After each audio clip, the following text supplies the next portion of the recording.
Green Fern Farm by Richard Jefferies. I up to church. Fine growing morning you. I casualty weather though. Ding, ding, dill, dill, ding, dill. This last was the cracked bell of the village church ringing to service. The speakers were two farmers who, after exchanging greeting, leant against the churchyard wall and looked over, as they had done every fine weather Sunday this 30 years.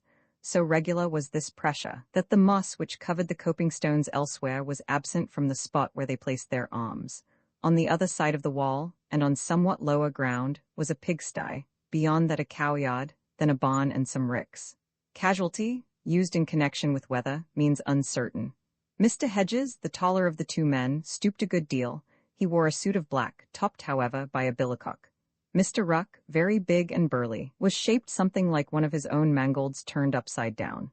That is to say, as the glance ran over his figure, beginning at the head, it had to take in a swelling outline as it proceeded lower. He was clad in a snowy white smock frock, breeches and gaiters, and glossy beaver hat. This costume had a hieroglyphic meaning. The showy smock frock intimated that he had risen from lowly estate, and was proud of the fact. The breeches and gaiters gave him an air of respectable antiquity in itself, equivalent to a certain standing. Finally, the beaver hat, which everybody in the parish knew cost a guinea and nothing less, bespoke the £1,000 at the bank to which he so frequently alluded. Dill, ding, ding, ding, dill, dill. The sweet spring air breathed softly.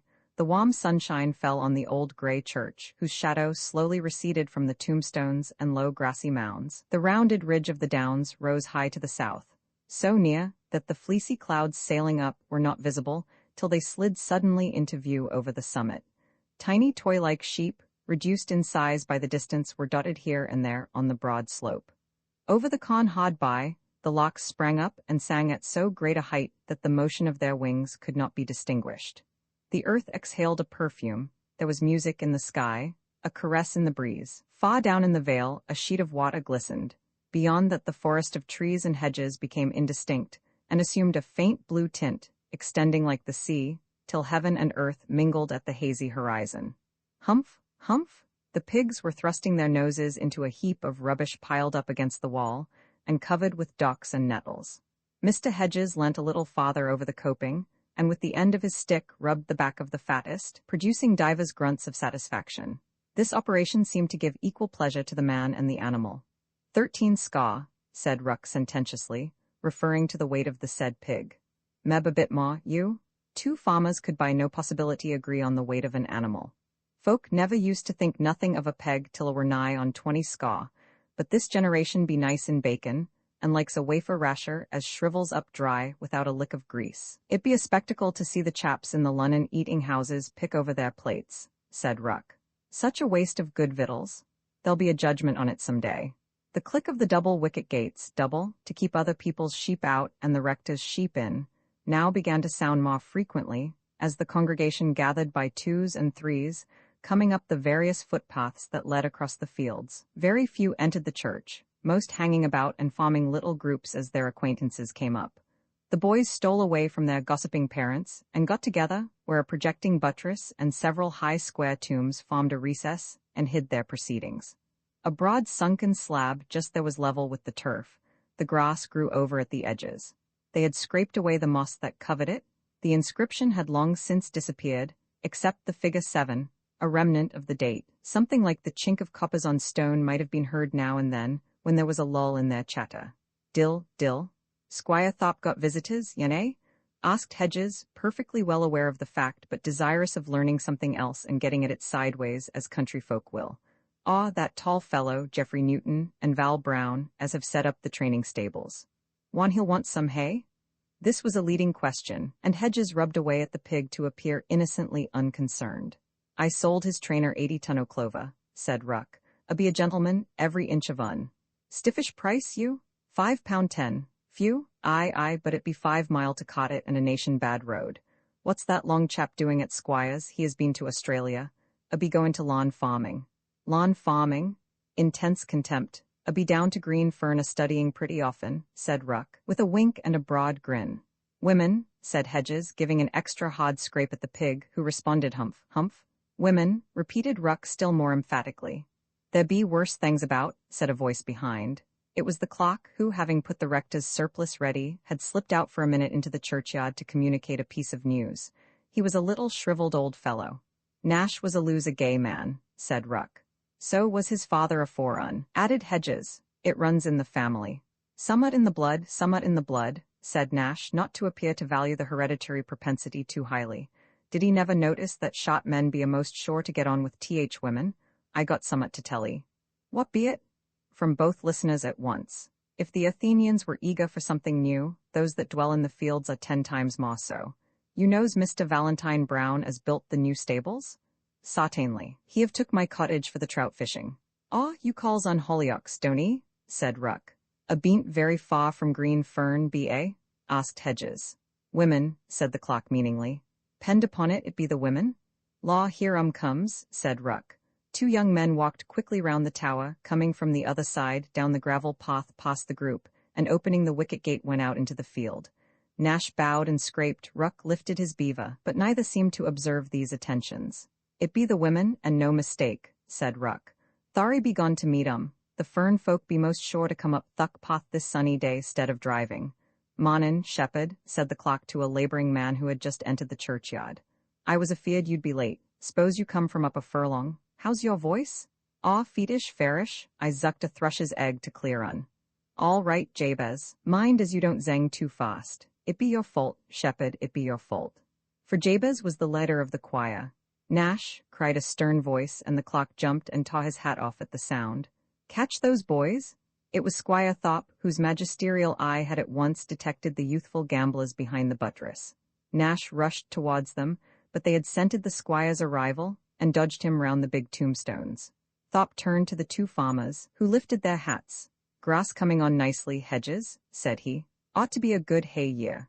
The squire was as fond of gossip as any man in the parish, but he was rather late that morning, for he had hardly taken his stand by the wall when the dill-dill of the bell came to a sudden stop. The 2 gentlemen who had gone out into the field returned at a run. Ah, here you are, said the squire, and the 3 walked rapidly to the chancel door. Ruck and Hedges, however, showed no signs of moving. A low hum arose from the hand-organ within. Still they leant on the wall, deferring action to the last moment. The sound of voices, the speakers clearly almost out of breath, but none the less talking, approached the wicket gate, and 3 bonnets appeared above the wall there. It be the Greene Fern folk, said Hedges. Meester Newton and other chap was too much in a hurry. 3 ladies, 2 young and 1 middle-aged, entered the churchyard. The taller of the 2 girls left the path, and ran to a tomb enclosed with low iron railings. She carried a whole armful of spring flowers, gathered in the meadows and copses en route, bluebells and cowslips chiefly, and threw them broadcast on the grave. Miss Margaret don't forget her feyther, said Hedges. The 3, as they passed, nodded smilingly to the 2 farmers, and went into the church. May Fisher be a lose down at the Estcotts, said Ruck. S'pose her finds it dull up on the hills with the old man. Mrs. Estcott looks well, said Hedges. Wan her'll marry agin some day. Miss Margaret do dress a bit you. Nation gay, her be a upstanding girl, that Margaret Estcott. A got £1,000 under the will, and the Greene Fern farm when the widow goes. 500 acres freehold and them housin' into town. A be a feetish-looking girl you, so be May Fisher, but a bean't such a queen as mother. Margaret walks as if the parish belonged to her. If a did, her would sell un and buy a new bonnet. These your women? The sound of singing came from the open door under the tower hard by. Dald if it bean't I will arise. S'pose us had better go in. They walked to the tower door. It was arched and low, so low that to enter it was necessary to stoop, and inside the pavement was a step beneath the level of the ground. Within stood the font, and by it some forms against the wall, on which the school children left their caps. There was a space behind the first pillar of the side aisle, unoccupied by pews, being dark and not affording a view of the pulpit. Now it was possible to tell the rank of the congregation as they entered. By the length of time, each kept his hat on after getting through the door. The shepherd or carter took off his hat the moment he set his hobnailed boot down on the stone flags with a clatter. The wheelwright, who had a little money and a house of his own, wore his hat till he got to the font. So did the alehouse keeper, who had the grace to come to church. So did the small farmers. Ruck, who could write a cheque for £1,000, never removed his till he arrived at the step that led down to the side aisle. Hedges, who was higher in the rank of society, inasmuch as he had been born in the purple of farming, kept his on till he reached the first pillar. One of the semi-gentleman farmers actually walked halfway to his pewdaw wearing his hat, though the congregation were standing listening to Jabez and the choir get through the introductory chant. Entering from the beautiful sunshine, the church gave the impression of a rather superior tomb. It struck chilly, as if the cold of the last 5 or 6 centuries had got into it and could not be driven out. Cold rose up from the tombs under the aisles, cold emanated from the walls, where slabs spoke of the dead, cold came down from the very roof. Whitewashed walls, whitewashed pillars, everything plain, bare, hard. The only color to be seen was furnished by 2 small stained-glass windows and the faded gilt and paint of the royal arms over the chancel, the lion and the unicorn in the middle, and the names of the churchwardens who reigned when it was put up on either side. The pews in the center were modern, those in the side aisles high, like boxes. There might, perhaps, have been 40 people in the church altogether, all crowded up towards the chancel. The back seats were quite empty. If a modest stranger went into such a back seat and helped himself to the prayer book he might find there, the covers came off in his hand and displayed a mass of sawdust-like borings thrown up by the grubs that had eaten their way right through the prayer for King William Roman IV. A cheerless edifice, tomb-like, and yet there were some to whom it had grown very dear in the passage of years, and others to whom it was equally dear because of associations. So it was that this chilly, harsh, repellent place, squat rather than built on the edge of the hills, was beloved far more by some of the worshippers therein than those grand vaulted cathedrals whose vastness seems to remove them from human sympathy. But how marked the contrast between the sunshine, the blue sky, the song of birds, the soft warm air, the green leaf and bud without. Squire Thorpe's pew of black oak occupied one entire side of the chancel. The choir and the barrel organ were together, far down the side aisle. From the raised dais of the chancel, every member of the congregation could be discerned with ease, while the Rev. Basil Thorpe, cousin of the squire, droned in the pulpit, or rather reading desk. The squire, sitting, kneeling, or standing, surveyed with keen glance every nook and corner. This severe and continuous examination did not in the least interfere with his devotions. Such is the dual character of the mind that he uttered the responses earnestly in his sonorous tones, and at the same moment noted the 2 wenches giggling with the ploughboy behind the pillar. His imagination followed the lesson and saw the patriarchal life on the plains of Chaldea, while his physical eye watched the gray-haired forefather in his blue smock-frock, who, leaning his chin upon his ashen staff, traced the words with his horny finger on the book. The school children sat on forms placed endwise down the center aisle. He saw one near the top stealthily produce an apple, and after taking a bite hand it to the next. All down the row it went, each nibbling in turn, and the final receiver putting the core in his pocket. Such innocent tricks did not annoy him in the least. His mind was broad enough to make allowances for the little weaknesses of human nature. The one thing that hurt him was the empty pews. He looked to see who was absent. He knew every inhabitant of the parish, and as it were checked them off mentally. It was a process he went through every Sunday with the same depressing result. The church was practically deserted. He hardly dared own to himself how small was the percentage that attended. Now the squire felt no animosity against Bethel Chapel. He was candid enough to own that Basil was dull in the pulpit and somewhat mistaken in the tone of his intercourse with the poor. Still, to desert the church was as if a man turned his back on his own father and preferred to sit at a stranger's hearth. He could not help associating it with that general divorce, as it were, of the people from authority, the general contempt for property and capital, the loss of respect for institutions of all kinds, that is so striking a feature of modern English life. Then his gaze fell on the group of 3 ladies in a high old-fashioned pew, and he mocked Margaret's bonnet. Another, was his thought, another since last week, but she is singularly handsome, and so like her poor father. And his gaze grew gentle, noting the empty corner of the pew where the stalwart frame of his oldest friend had sat till darkness closed the eye of the boldest of riders and keenest of shots. Involuntarily, he looked across at the marble tablet on the opposite wall of the chancel, set there at his own special wish, and read, to the beloved memory of Warren Estcott. The black lettering on the pure white marble grew dim, his eyes became misty. Then came the sorrowful, and yet assured, prayer, make them to be numbered with thy saints, in glory everlasting. Rude voices chanted it, voices used to the roaring of the wind in the trees and the hiss of the rain on the hill. Yet as they stood there, and gave forth the old, old words that have been linked with human fate so many centuries, that came a meaning through the hosh notes. A tear fell on the broad yellow page of the old prayer book the squire held so closely to his face. This was why the low grey church was so dear to him. It was full of the past. Shadowy forms hid behind the pillars, faces looked down from the worm-eaten rafters, bright and yet quick-fading groups of other days appeared through the greenish-yellow panes of the windows. "I am an old fool," he said to himself. "If these young fellows see me, they will laugh." But the young fellows by his side were otherwise engaged. They too had noted the extravagant bonnet, but their thoughts went no farther than the face beneath it. The old man thought of the father, the young men of the living daughter. But indeed, Margaret Estcott could not but be observed, standing so manifestly apart from, and yet among, that simple congregation. A single flower in a gloomy room will sometimes light it up as with a glory. The eye instantly rests upon it. A single violet will fill the place with perfume. She was the violet in that ancient building, yet there was nothing extraordinary about her.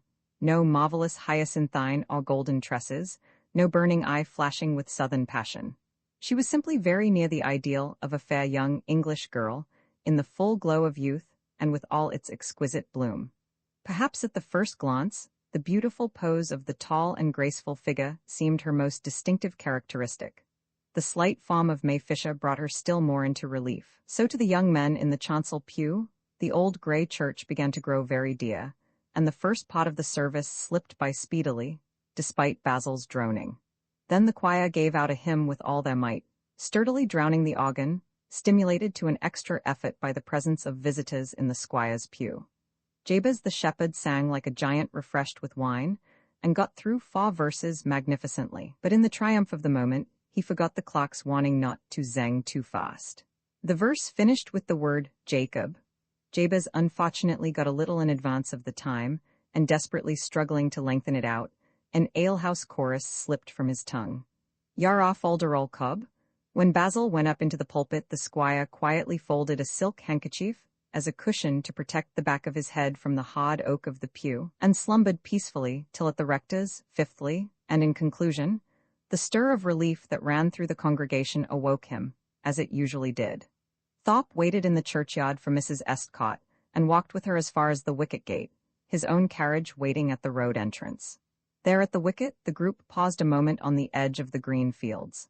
The sweetness of the air coming from the downs, after the close and yet chilly atmosphere of the church, was in itself an exquisite pleasure. The lark still sang, the sun still shone, and the clouds came over the hill. Yet there was something more beautiful still in the mantling color of Margaret's soft check. Youth and love and Maytime, cuckoo, cuckoo, from the bird on the elm below the hill. "Oh, look," said Mrs. Estcott suddenly in some alarm, yet laughing. "My poor shepherd," for Jabez worked for her. Wildly he fled over grassy grave and tombstone, chased by a mob of smock-frocks and boys yelling, "Folderol cub." At his heels, till reaching the wall, he leaped, hitched his toe in the coping, and fell prone among the ducks and nettles and pigs. The squire laughed haughtily. By and by, as he leaned back in his carriage, the thought came into his mind that this was human life in little. First, pathos in the memory of his old friend. Next, love, for he shrewdly suspected Geoffrey and Val. And beside that love the grim tomb and sad low mound. Finally, the grotesque. Wherefore the old monks, seeing that all life came to the church in their day, carved fantastic faces on the gargoyles, grinning down, sneering and mocking at it. And even sweet young love brought its regret. For, thought he to himself, as he narrowly scanned the faces of the young men sitting opposite, I fancy I detect a coldness and distance already between these boys, who used to be more than brothers. Margaret has come between them. Ex affray puff puff, puff puff, hum as the flywheel whizzed round with a sudden ease in working.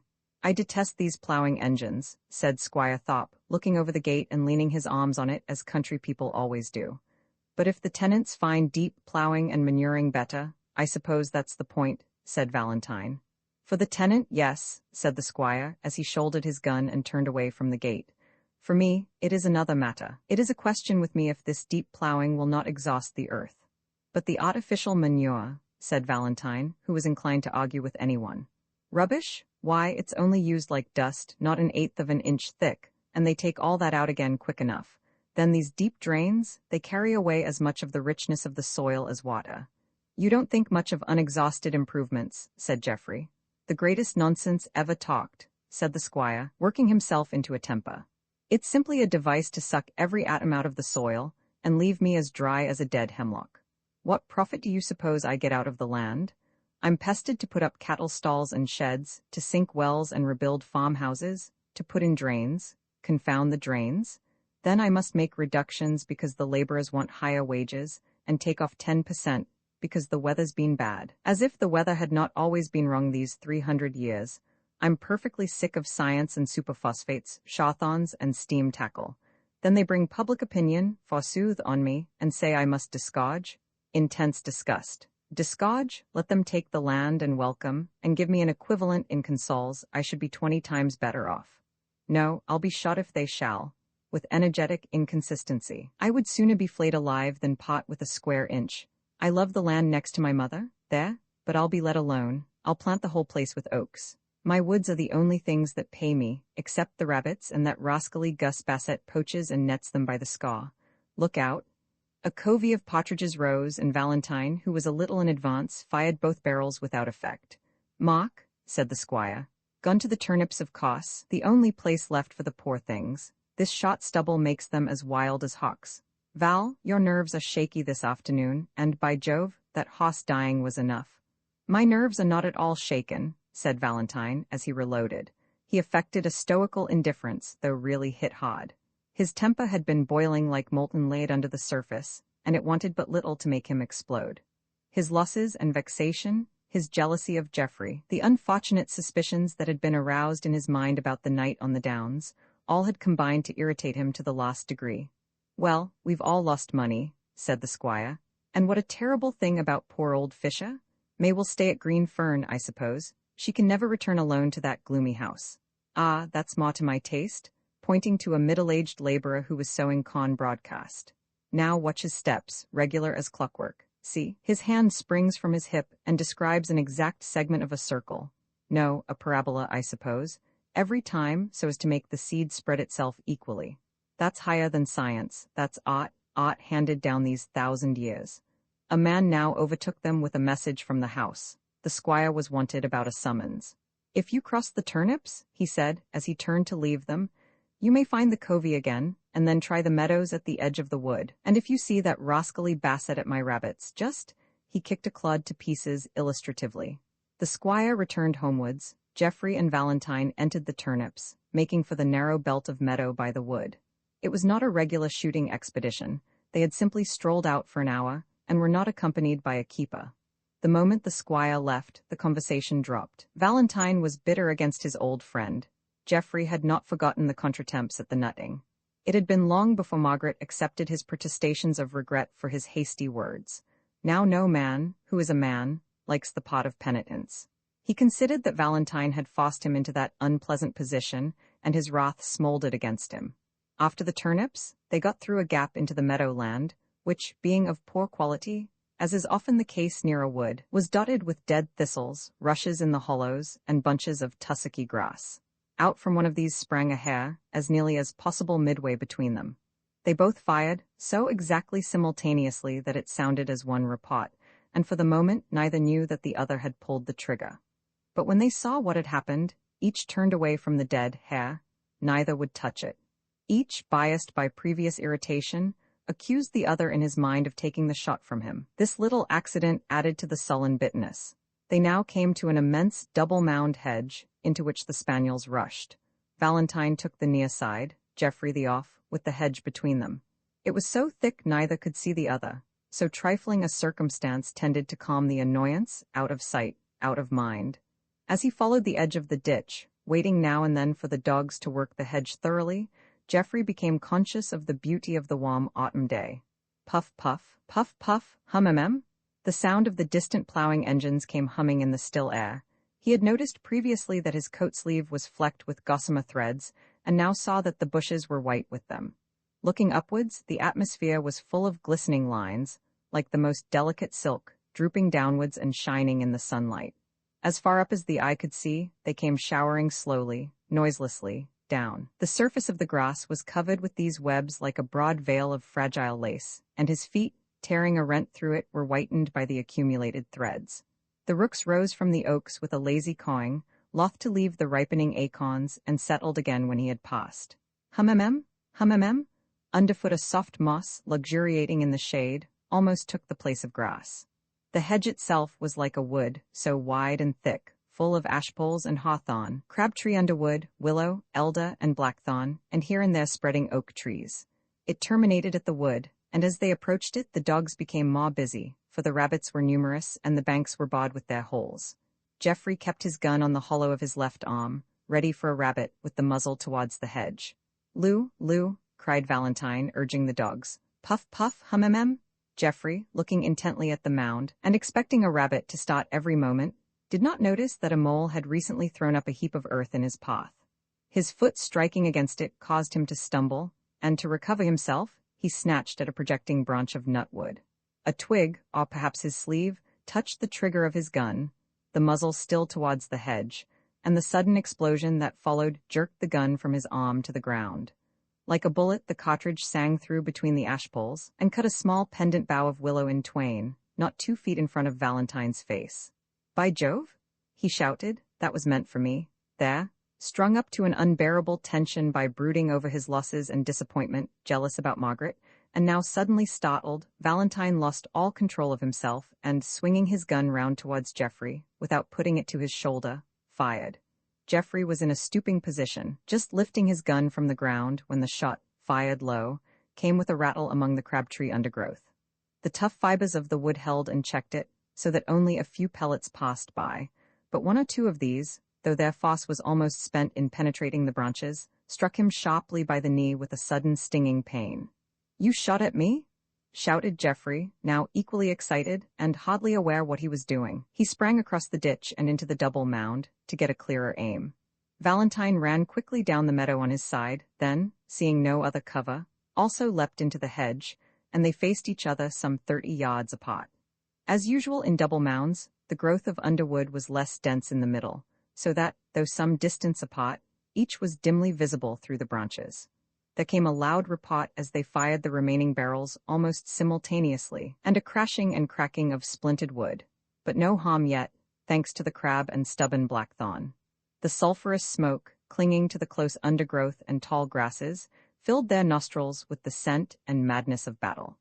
In his ordinary mood, either of these two would have scouted the possibility of such a thing happening, but circumstances suddenly threw them, as it were 1,000 years back in civilization, on the original savage instincts of man. Had they carried even the muzzle loaders, which take time to ram the charge home, one or other might have paused.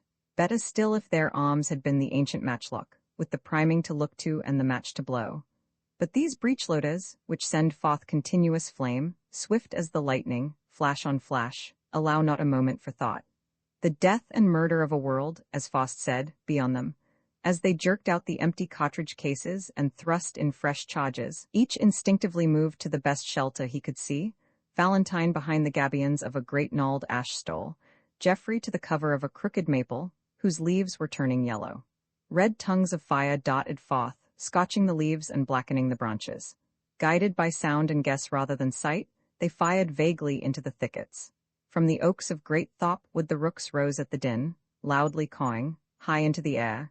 Then in circling sweep they sawed and wheeled, black and ominous, a dance of death in the azure beauty of the cloudless sky. The dogs yelped their very loudest, keeping at a distance from the hedgerow. They knew that something was wrong. Fast as the motions of the hand could answer to the eager hate in the heart, volley followed volley, till the heated metal of the barrels could scarcely be touched. The dun smoke crept along the mound and slipped with sudden draught into the rabbit-berries, and hung low over the ash-tops. With a hiss and roar and rattle the shot tore its way, biting hungrily at the branches as it passed. The ash boughs, tough and sinewy, though half-severed, hung together still. The willow split, and let the lead slip through its feeble wood. The hard crabtree and blackthorn, with fibers torn and jagged, held and stopped it. The briar, with its circular pith, snapped and drooped. Through the broad burdock leaves and hollow hemlock stems and jicks the hasty pellets drilled round holes, or buried themselves in the bark of the larger tree trunks, some glancing off at a sharp angle like Tyrrell's arrow. The maple, all scarred and dotted and partly stripped of leaves by the leaden shower, gave less cover than the ash stole. And Jeffrey, with shot holes in his hat, and the pellets hissing past his ears, yielded ground and retreated, firing as he went. Valentine immediately advanced, and thus, like Indians in the backwoods, they glided from thicket to thicket, from tree to tree, stalking, but shooting wildly, baffled by the branches. In a few minutes Jeffrey came to a great oak, rugged and moss-grown at the roots, which stood near the edge of the ditch that, at the end of the double mound, divided the hedge from the wood. Behind this he took his stand, and Valentine, advancing too rapidly, was stung by a pellet that glanced from a branch and struck his arm. He hastily rushed behind an ash tree. It was not broad enough to shield him completely, but by its side grew a thicket of bramble and brake fern that helped to hide him from sight. He blazed rapidly at the edge of the oak. In return the shot came rushing through the fern and scoring the bark of the ash. Suddenly, Jeffrey's fire ceased. The next moment Valentine guessed the truth, that his opponent's lost cartridge was gone, and surely mad with rage stepped from his cover eager to seize the advantage. At the same moment Jeffrey, saying to himself that he would not die like a dog cowering behind a tree, walked out from the oak and faced his doom. In that second, in the tenth of a second, he saw the sunbeams glance on the leveled barrel, and behind the twin circular orifices of the muzzle the smoke-blackened, frowning brow of the man who once had loved him. "Fair play in the army," shouted a hoarse voice, and a long stick of briar suddenly projected from the fern at Valentine's side, fell with a crash upon his barrel. The blow diverted the aim, but the charge exploded. Jeffrey uttered a sharp cry, turned round and put out his hand as if to lean against the oak, and then dropped.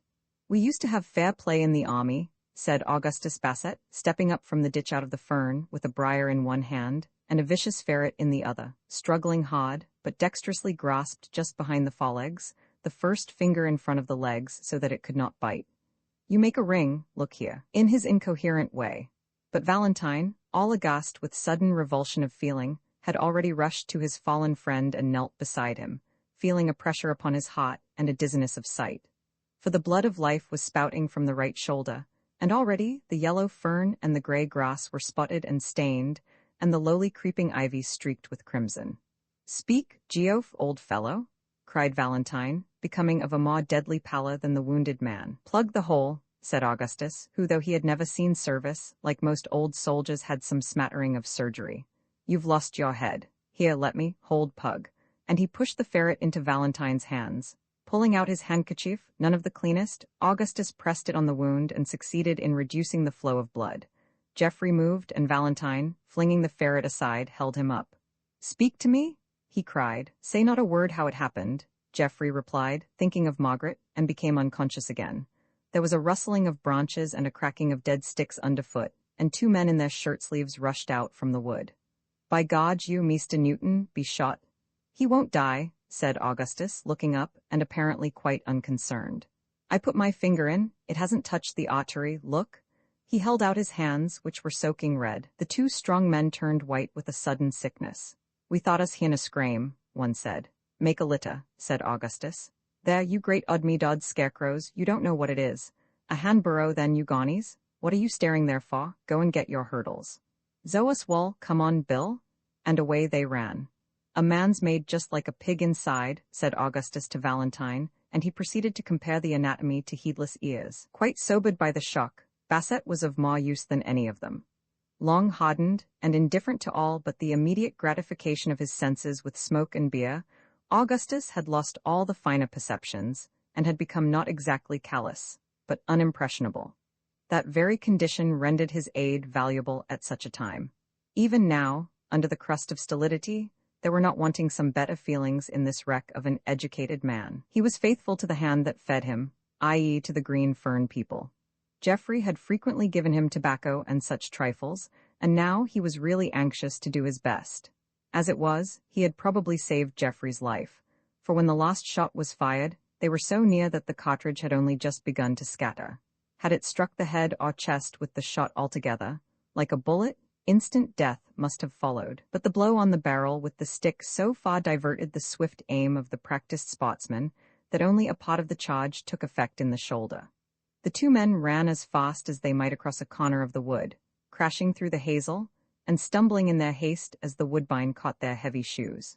They made straight for a spot about 150 yards distant, where on the edge of the meadow land stood a rude shed, framed of logs and slabs, thatched with flags from the brook, and walled on 3 sides with hurdles interwoven with straw. By the hut was a pile of ash poles, dry and hard, cut a winter since in the depths of thop wood, and drawn out there for better convenience. These men had been at work for some months splitting the poles, shaving and preparing them to be used as wooden hoops for barrels. Jeffrey, on his way from Squire Thop's down to Greene Ferne, had frequently passed the hut, and, interested in their work, formed a slight acquaintance with the men. They told him that these ashen hoops, cut from English woods, went in shiploads to Jamaica and other sugar lands, returning round the sugar casks. He in turn had given them cigars, or a couple of rabbits that he had shot, and watching the dexterous way they used their tools, and how cheerfully they worked through rain and shine and thunderstorm, grew to almost envy their content. They had heard the firing as they worked by the hut, and stayed to listen to it. When it suddenly ceased, simultaneously with a sharp cry as of pain, they guessed there had been an accident. Now these rough sons of toil, mindful of his little kindnesses, staying not a moment to inquire how the catastrophe occurred, ran with all their might, tore down the thatched hurdles which formed their walls, and with these, a couple of poles, and their jackets snatched up in a hurry, hastened back to the scene. On this improvised litter Jeffrey, still insensible, was placed, his head propped up somewhat with their jackets, and then, as they lifted him, the question arose, where should they take him? As he was the squire's visitor, it seemed proper to carry him there, but Augustus, who had his own private reasons for desiring to avoid the squire, vehemently insisted that it was all uphill and through the wood, and much farther than Greene Ferne. Valentine, anxious to get somewhere, and quite beside himself with impatience, begged them to start. So the bearers set out across the corner of the wood for the farm. Basset walked in front, opening a road through the bushes, but the tall dead thistles, swinging back as they hurriedly pushed along, pricked the pale cheek and listless hands of their burden. They emerged from the wood shortly and crossed the meadow towards the ploughed field. Augustus, with his hand now on Valentine's shoulder, babbled in his ear and showed him the briar stick. "I was poking a rabbit-berry," said he, "when you came along shooting.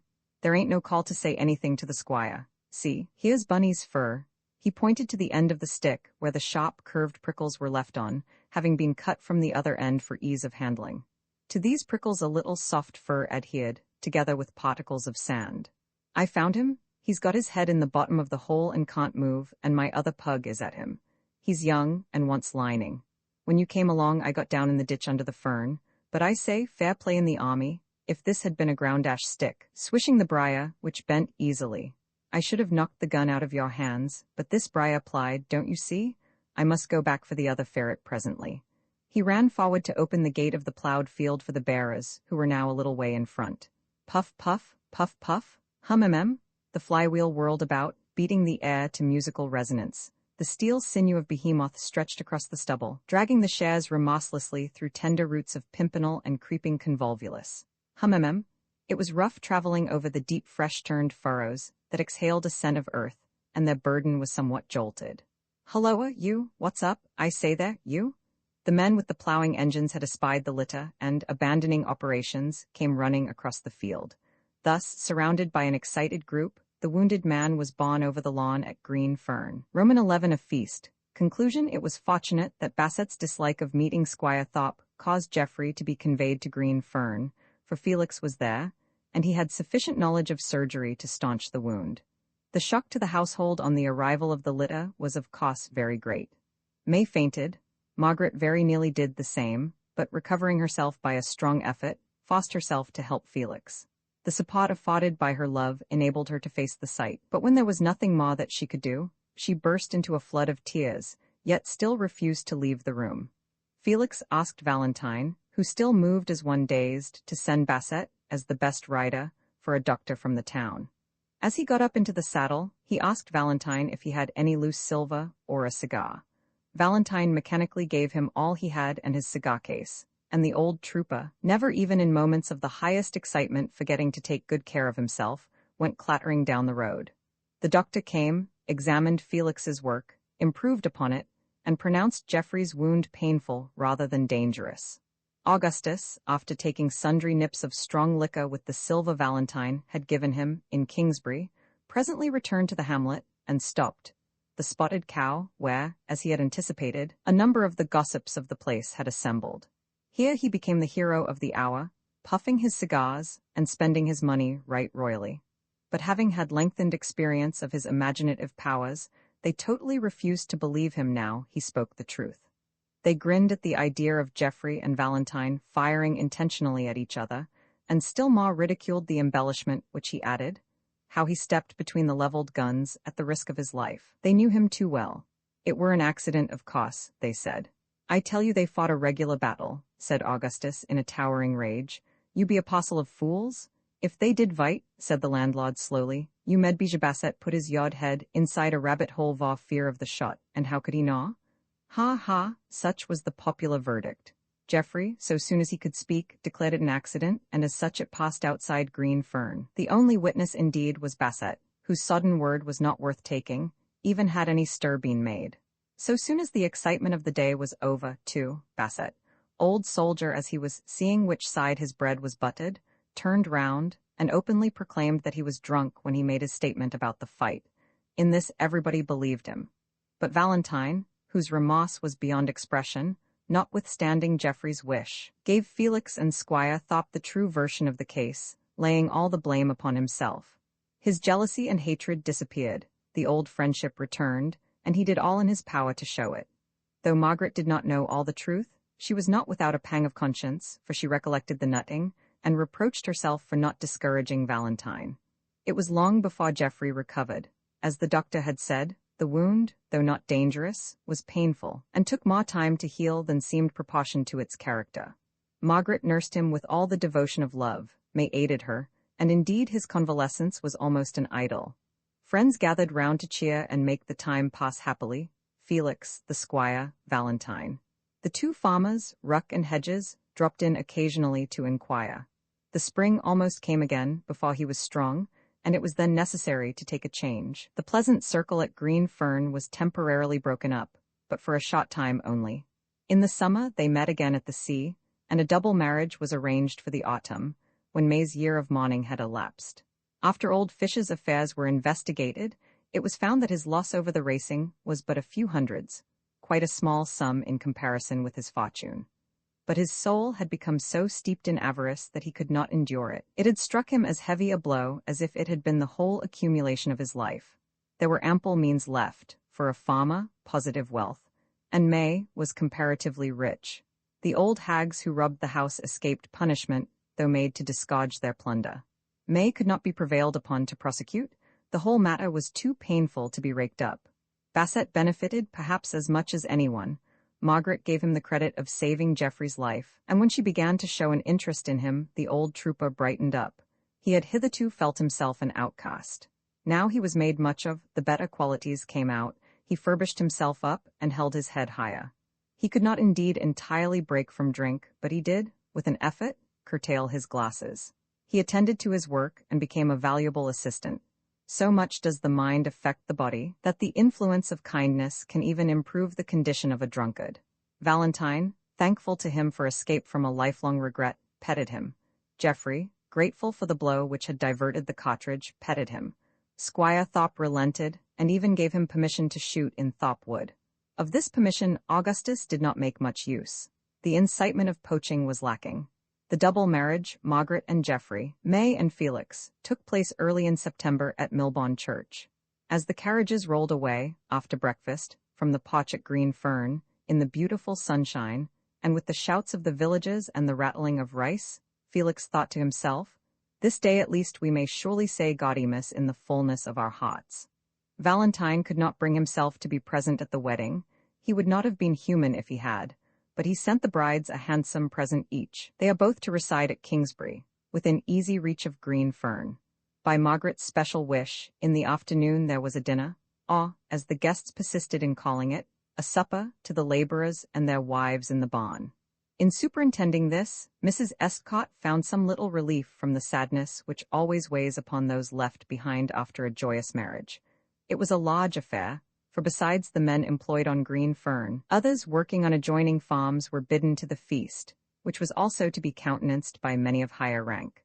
There was less difficulty in clearing the barn for the purpose, because stores of corn are not now kept. The winnowing machine was stowed away in the corner, together with the polished bushel measure and the broad wooden shovels. A floor so level was easily swept, though the roof was far beyond the reach of the longest broom. It was supported by beams of chestnut, a lofty piece of ancient workmanship, not unlike some noble halls that yet exist. The cobwebs up there had not been disturbed for generations. The bats among the tiles slept on heedless of the stir. A noble apartment it made, wide and long and high, a place where men could breathe and live a larger, if a more rugged, life than in the contracted space of rooms. Against the doorposts inside, and at intervals around the walls, rose columns of corn, whole sheaves of wheat, stacked in piles, for a less quantity would scarcely have been seen in so great a space.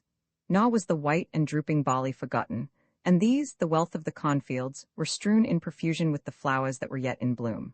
Scarlet poppies, blue harebells, the yellow corn marigolds, the mauve mallows, the butter and eggs, and woodbine, all were there, gathered by willing hands.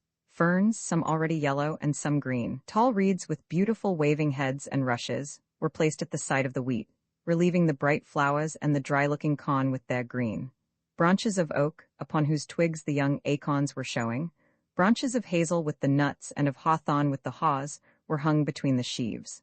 The tables, with the exception of one across at the top, were of plank on trestles, and the seats of equally primitive style, stools from the farm, and so on, and when they ran short, a broad plank stretched from one pile of empty cheese vats to another.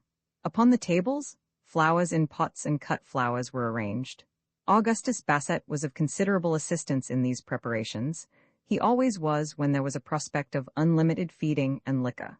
Nor did he forget to glance in at the kitchen and see that the copper was full of potatoes, for no pots could contain the quantity required, and that enough cabbage had been cut to fill a few bushel baskets. As the time fixed approached, the older men began to stroll up, and after them the women, always apart from their husbands.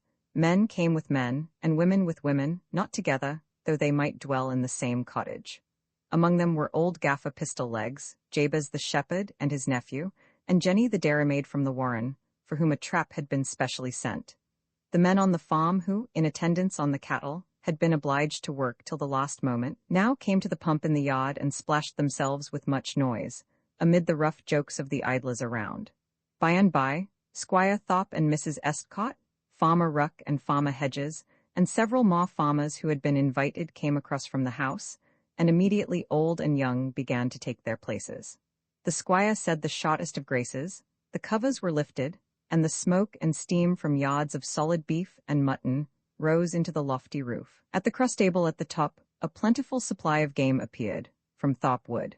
Now the solid beef began to gape as slice after slice was cut and piled upon the plates that came faster and faster, till the carvers, standing up to their work, were forced to take off their jackets to have their arms at greater liberty. The clatter of knives and forks reverberated in the hollow barn. The men ate steadily on with a calm, persistent thoroughness, like the mill wheel at the warren. Their chins wagged without haste and without rest. The process was only varied by a momentary pause while the two-pronged forks were stuck into the potatoes in the dish, a much more effectual plan than bothering with a spoon, or while a goodly load of salt was shoveled from the salt cellar with the tip of the knife.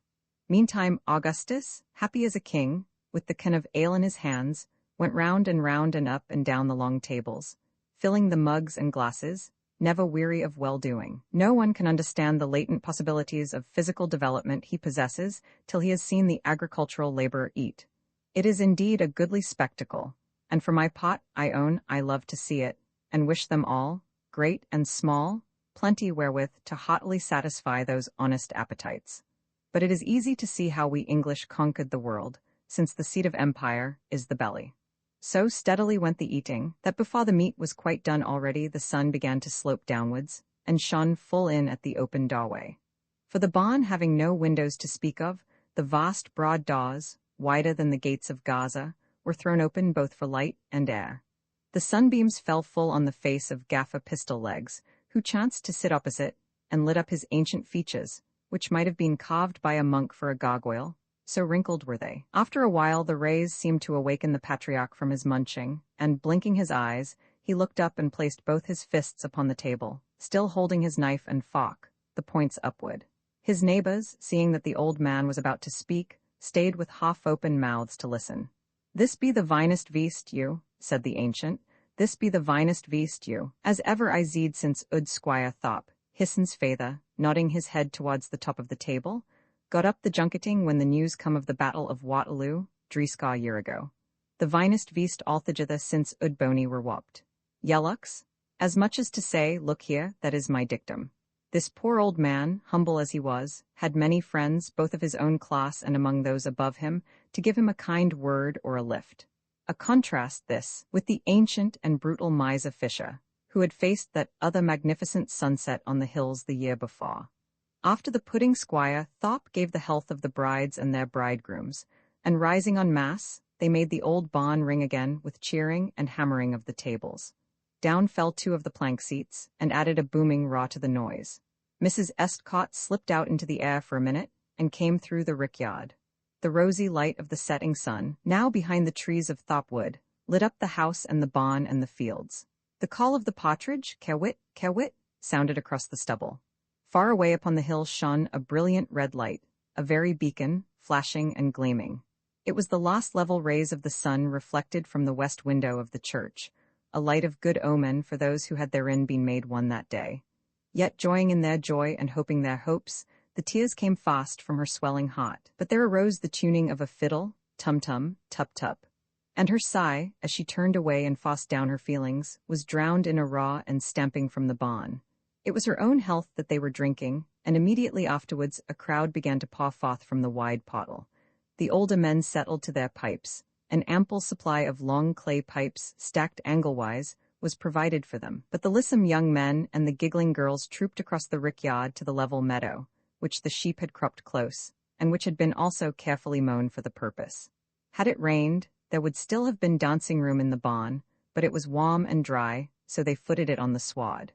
Mrs. Estcourt, a little shrinking and nervous, had to open it with the squire, and instead of finishing, they commenced with Sir Roger de Coverley, that fine old country dance. After a short time she left it, but the rest grew wilder and wilder.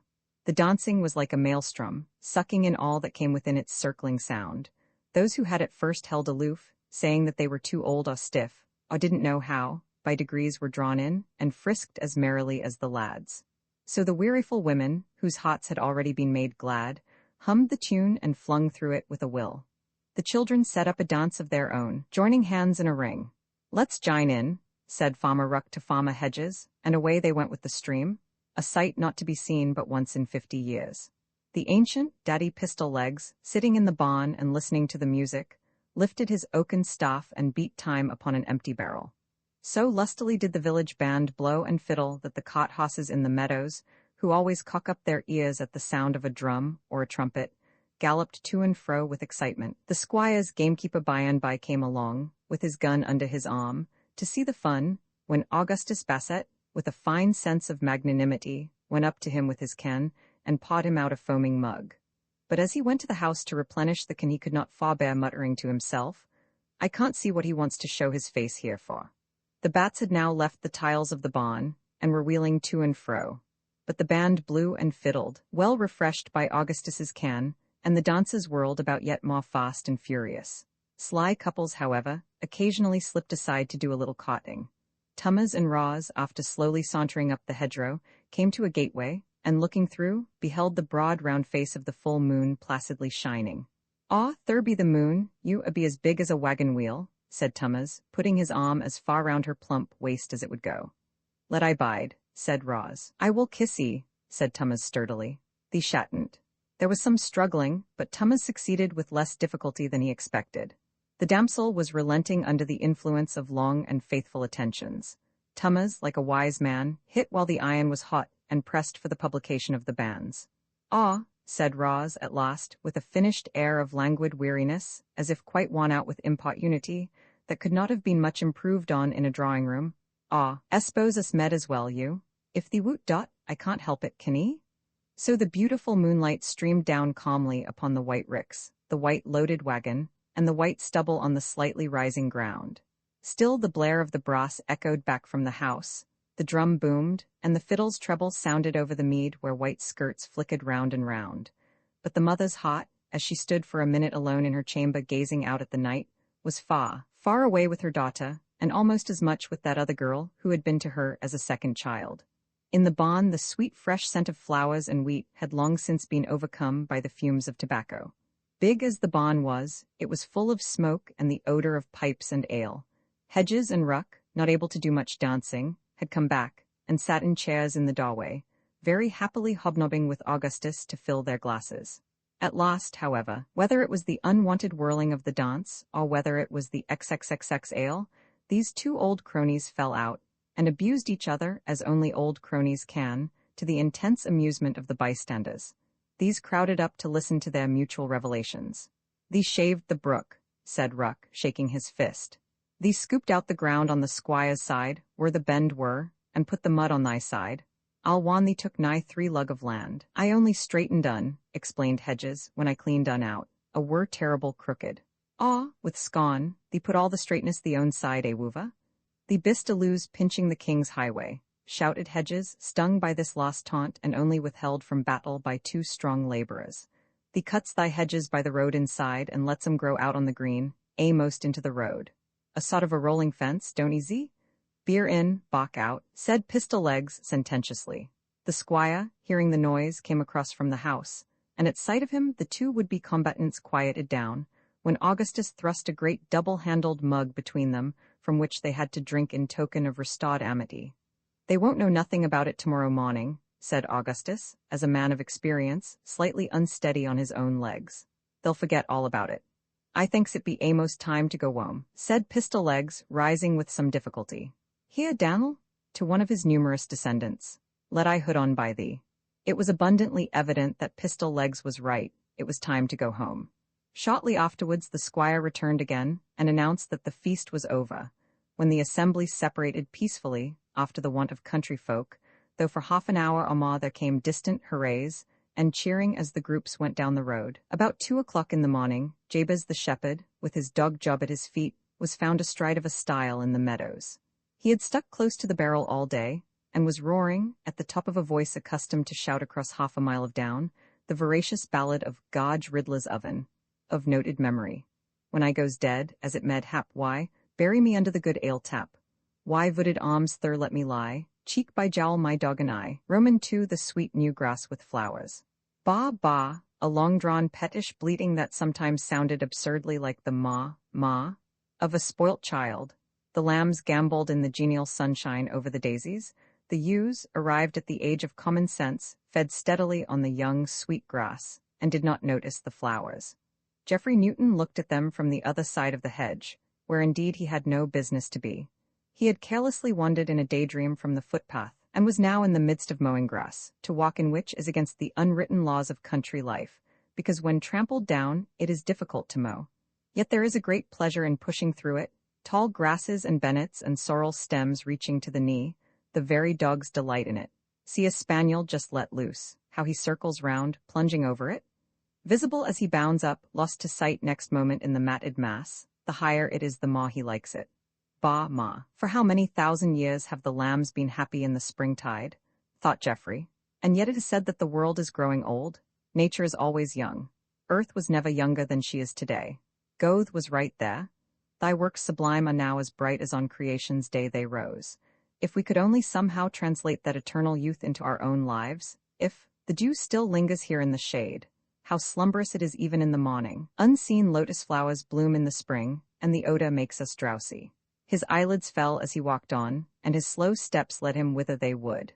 When a thoughtful man feels an overpowering love, a great passion rising within him, his ideal often becomes a kind of judge.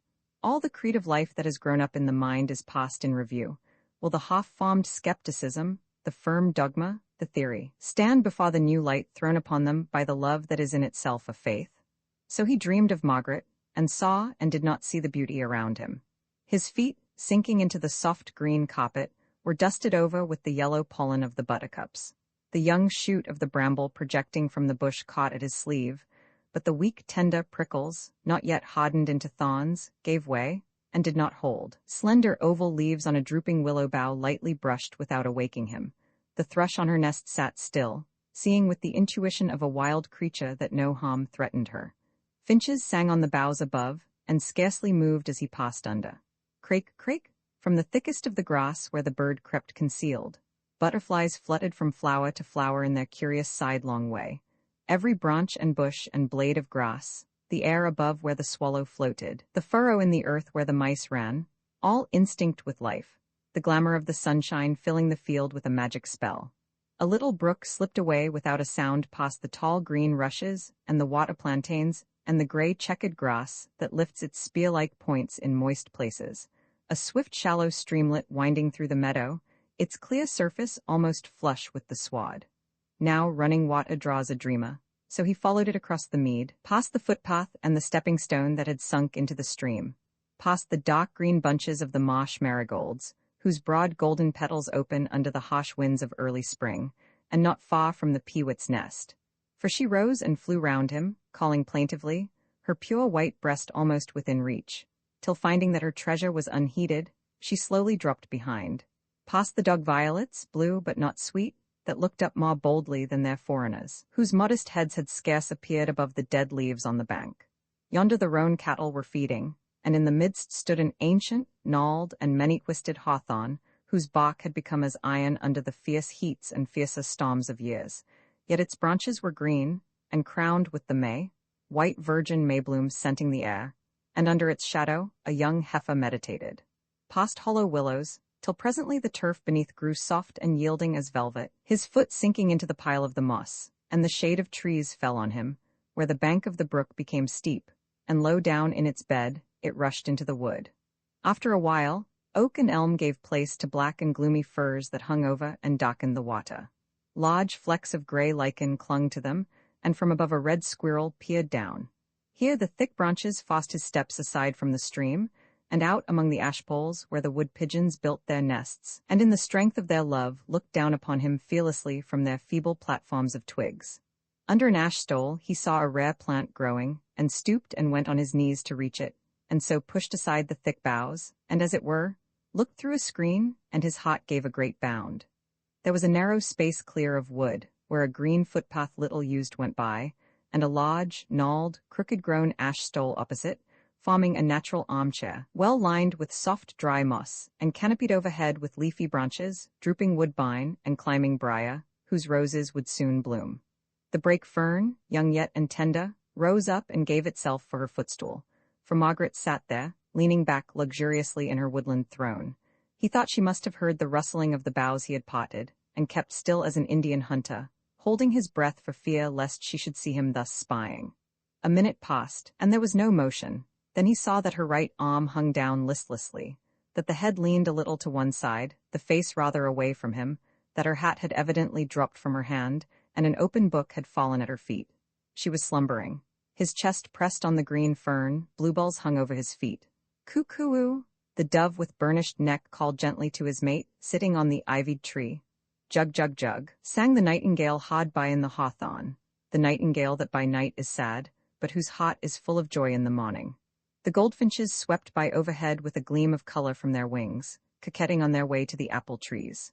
The sun looked on the world with glorious eye. A ray, warm, but yet not fiercely so, fell aslant between the leaves of the great oak boughs above, and lit up one delicate ear, small, white, with pink within, as in the shell the cameo cutter graves with his tool, or rather, pink like the apple bloom, that loveliest of flowers, for as a blossom it peeped forth beneath her brown wavy hair. Her lips were slightly parted. Thy teeth are like a flock of sheep that are even shorn, which came up from the washing. For their backs are level and white, and glisten with the water. The highly arched eyebrows did not meet above the straight nose, but left a space there. In some old magic book he had read that this space was the peculiar precinct of the Queen of Love. A briar had jealously snatched at the loose sleeve of the right arm, which hung down, baring the wrist, a round, soft, white arm, veined with blue, an exquisite polish on the skin.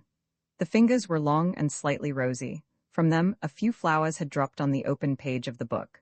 So still was he that a weasel came along the green path, his neck erect like a snake in the grass, stopped, looked him straight in the eyes, and went by without fear. He gazed, wrapped in the devotion of the artist, till a sense came over him, like that feeling which the Greeks embodied in the punishment that fell on those who looked unbidden upon the immortals. It was the strength and the perfect purity of the passion that held him there that also impelled him to withdraw. Slowly he worked his way backwards noiselessly, till, sufficiently far away, he rose to his feet and hesitated. Then he made a detour, and stepped into the green footpath 30 or 40 yards distant from her throne, and began to make a noise as he approached her. He rustled the fern with his foot, he seized a branch and forcibly snapped it, causing a sharp crack. A woodpecker, startled, flew off with a discordant ucal. The dove ceased to coo, the brown nightingale was silent and sought a distant hazel thicket. He lifted his voice and sang, he had a naturally fine voice, a verse of the dear old ballad, his favorite, "If she be dead, then take my hoss, my saddle and bridle also, for I will unto some far country where no man shall me know." Off came his hat, she had risen and faced him, blushing faintly. Her deep gray eyes looked down and the long eyelashes drooped over them as she held out her hand. "I was coming to Greene, Ferne," said he, "and lost my way in the copse. You must have gone a long way round." "Never mind, my instinct guided me right." Then, seeing that the meaning he expressed behind the words still further confused her, he added, "It was quite accidental." Now Margaret had roamed out into the fields under the influence of a dawning feeling, which as yet she hardly admitted to herself, but which seemed to desire solitude, and he had surprised her dreaming of him. So she walked silently before him. The path was narrow, glad that he could not see her face, leading the way to the farm. Outside the copse he came to her side, ruthlessly trampling down the mowing grass again. There was a slight movement among the cattle in the next field, and they saw several persons approaching. They were May Fisher, Valentine Brown, the Rev. Felix St. Bees, and a tall, ill-dressed, shambling fellow hanging in the rear, whom they called Augustus. Instantly the thought occurred to Margaret that they would at once conclude her meeting with Jeffrey was prearranged. "We were coming to find you," said May. "We have lost you all the morning." Valentine looked sharply from one to the other, jealously suspicious, and barely acknowledged Geoff's greeting. So Felix and he fell into the rear, Margaret went on with May, and Valentine accompanied them. St. Bees, a little quick-mannered man, was one of that noble band who may be said to give their lives for others. With ample private means, he accepted and remained in the curacy of Kingsbury, the stipend paid for which was nominal. Many of the workmen in the town walked in daily from the villages, and Felix visited them at their homes, frequently preaching, too, for Basil Thorpe at Milbourne, the village of which Greene Fern was a tithing or small hamlet. He and Newton were old friends, his own love for May no secret. Augustus Bassett was a specimen of humanity not uncommonly seen on large farms, the last stray relic of a good family, half bailiff, half hanger-on, half keeper, half poacher, and never wholly anything except intoxicated. An old soldier, he had served as a trooper in the Guards, his appetite for tobacco was insatiable, and as he walked he mumbled to himself, louder and louder, till by and by gaining courage he asked Jeffrey for a cigar. Newton at once handed him his case when Mrs. Estcott, coming out from the house, and detecting this piece of begging, told him to go and see about engaging some mowers, who would soon be required. "There ain't no mowers to be got," grumbled Augustus as he shambled off. "If you don't look out, you won't have a man on the farm, there'll be a strike. Just as if a man couldn't be trusted in the cellar, her keeps the key in her pocket." Intense disgust. They had some lunch at the farm, then Jeffrey and Valentine, feeling that they had no excuse for remaining longer, left together. But 3 fields distant, Valentine remarked that he must go down and see to his cottage, simply an excuse to part company. So each pursued his way alone. Passing into the highway road that ran through the hamlet, Valentine, as he went by the Spotted Cow, a small wayside inn, saw Ruck and Hedges sitting with others outside, enjoying a pipe and gossip under the elm from which the sign was hung. On the rude table before them stood some mugs. Valentine beckoned to Ruck, who came. "Have you sent up the clover?" Ease, and the oats. "Thorry be going up this arternoon, sir. My trainer said your last hay was not so good." "Did eh? Then he don't know good clover when a sees it. This be vine tackle, I can tell 'ee." "Well, I hope it is. Good day." "A be terrible sharp about his osses," said the old man when he got back to his seat, "but I think sometimes as there be volk that be sharper than he." "Who do we mean?" asked his crony, Farmer Hedges. "Aw, we shall see. I've got half a mind to tell on, but he won't take no notice of such as we." "Not a mossel of use," said Hedges sententiously. "These your quality be such a accord lot." And he knocked the ashes out of his pipe on the iron-bound edge of the trestle table. The object of this armor was to prevent the laborers sticking their billhooks into it when they called for a quat, for hedge cutters are apt to strike their tools into the nearest piece of wood when they want their hands free. Having filled the pipe again, and finding he had no match, he stepped into the inn kitchen to light it at the fire, and instantly noticed a large red-hot nail in a log of burning wood. Missus? The landlady came running. Looky, there's a crooked nail in thuck log, drawn out, don't 'e waste un. Nails be amazin' useful things. Zo be, said Farmer Ruck. Volk used to save I knowed them as had a gallon measure full of hoss stubs. Thari be the toughest iron, and makes the vinest gun barrels. Them cut nails be as rotten as matchwood, said Bill the want catcher, i.e. mole catcher, throwing down his wooden traps. Time o' day to missus, nodding to her over the mug and meaning good health. The vinest gun as ever you seed were thuck long un up to Warren. Meb you minds Kipwa Matthew? I minds un, said Farmer Ruck. Thuck gun would kill your chain. There were a hole in the barrel as you med put your finger in. Matthew he squints along at the jeam, and I holds a duck leaf one over this your hole, and he lets VLY, and kills half a score o' quests. Wood pigeons. Were a chap to fiddle, said Hedges. Made hisself a fiddle out o' thuck maple as growed in little furlong hedge. Hulloa, pistol legs. This was addressed to an aged man who had crawled up on 2 sticks. His legs, bent outwards, curved like the butt of a pistol, had obtained him this nickname. Nation dry weather, said the ancient, lifting his head with some difficulty. Jie me a drap. A labourer leaning against the elm handed him his quat. I, there bean't no such ale as there used to be, after he had taken his fill. I say, Gaffer, said another fellow, a carter, who had left his hosses by the drinking trough. I say, Gaffer Pistol Legs, how old bist thee? Ah, said the patriarch, shaking his head. I be amazin' old, I be verskaw and 5 year come Christmas. One you minds a main deal? I minds when the new water wheel were put in Fish's mill. When we're thuck. About dreeskaw year ago. Anything else, Gaffer? Ease I minds when your grandfather were put in the stocks. Ha, and after all your experience, Pistol Legs, what do we think be the best thing of all? Said Hedges. Said the ancient, picking up his sticks and delivering his philosophy of the summum bonum with intense gusto. The vinest thing of all be a hawn o' ale and a lottie cake.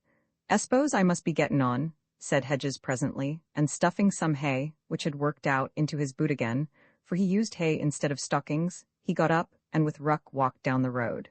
A pair of skinflints, said the want-catcher, looking after them. One night up to West Farm they was settling a dealing job between 'em.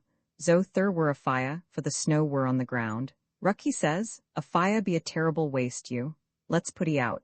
Zo they doubted the fire, and both got their feet together in a zack. By a style the 2 farmers thus careful of their fuel were gossiping before parting.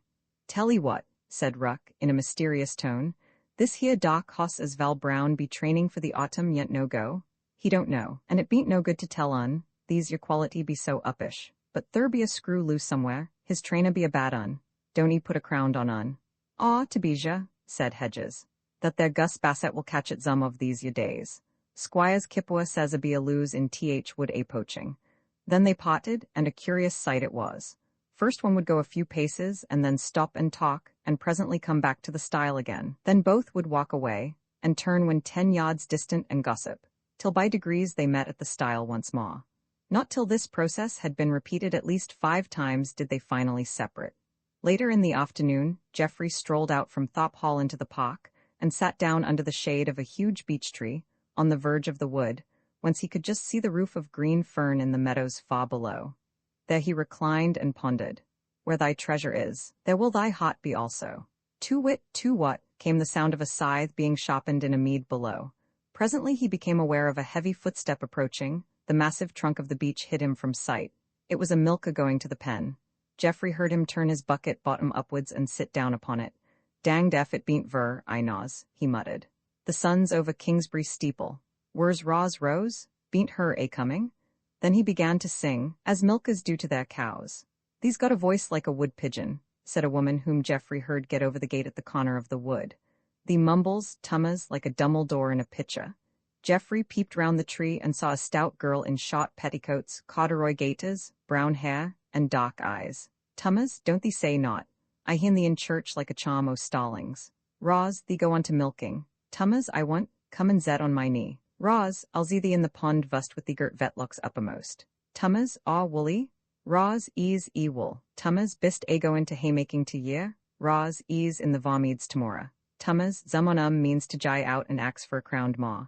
Gwain to strike, don't he zee? Roz, a passel o' fools. Tummas, all on all join. They be going to begin at Mrs. Estcott's vust down to Green Fern. Her be sure to jie into coss her's a ooman. Ros, odd drotum, tummers I say, Ros, ease you, tummers when be we a going to do it? Ros, what dost mean, tummers up to church, Ros, the axe bob vust, he'll mash thee. Tummers, I'll warm his jacket if he puts a vinger on 'ee. Let's go up to parson. Ros, get on with thee. Jeffrey heard a sound of struggling and 2 or 3 resonant kisses. Tummers, will 'ee come? Ros, go on wome with thee. Tummers, danged if I'll stand it, I won't ax thee no more. Look ye here, Ros, what's want? Tummers, woot or wootant? Off went Ros at a run and Tummers clattering after. Thought the listener, was ever the important question put in straighter terms. Woot or wootant? Will you or won't you? To wit, to what? Steadily the scythe was swung and the swat fell in rows behind it. Roman 3, the nether millstone, the huge water wheel in the mill by Warren House went slowly round and round, grinding the corn. The ancient walls of the mill trembled under the ponderous motion, trembled but stood firm, as they had for centuries. So well did the monks see that their workmen mixed their mortar and dressed their stone in the days of the old world. A dull, rumbling sound came from the chinks in the boarding that sheltered the wheel from the weather, a sound that could only be caused by an enormous mass in movement.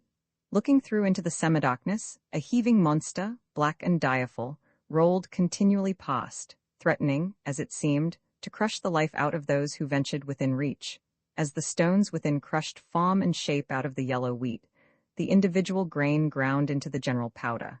Yet the helpless corn by degrees wore away the solid adamant of its oppressor.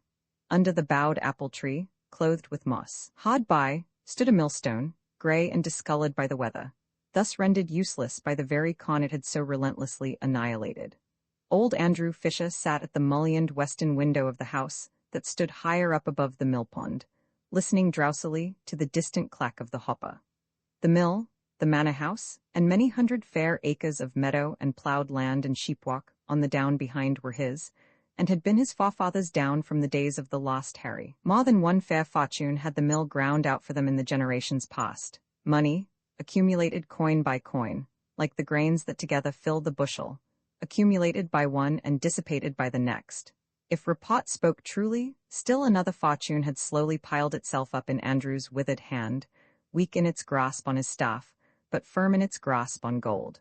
Rich as he was known to be, he lived in the rude old way, spoke in the old rude tongue, and seemingly thought the old rude thought. His beehive chair was drawn up close to the open window, so that the light air of the hot summer afternoon might wander in and refresh him. High up in the cloudless azure, the swift, extending his wings like a black crescent, slid to and fro. The swallows, mere white specks in the dizzy blue, wheeled in ceaseless circles. For 90 seasons, as man and boy, for 3 generations of 30 years each, had Andrew looked from that window. There he played in his childhood, there he rested from his labors in the time of manhood, there he sat in his old age.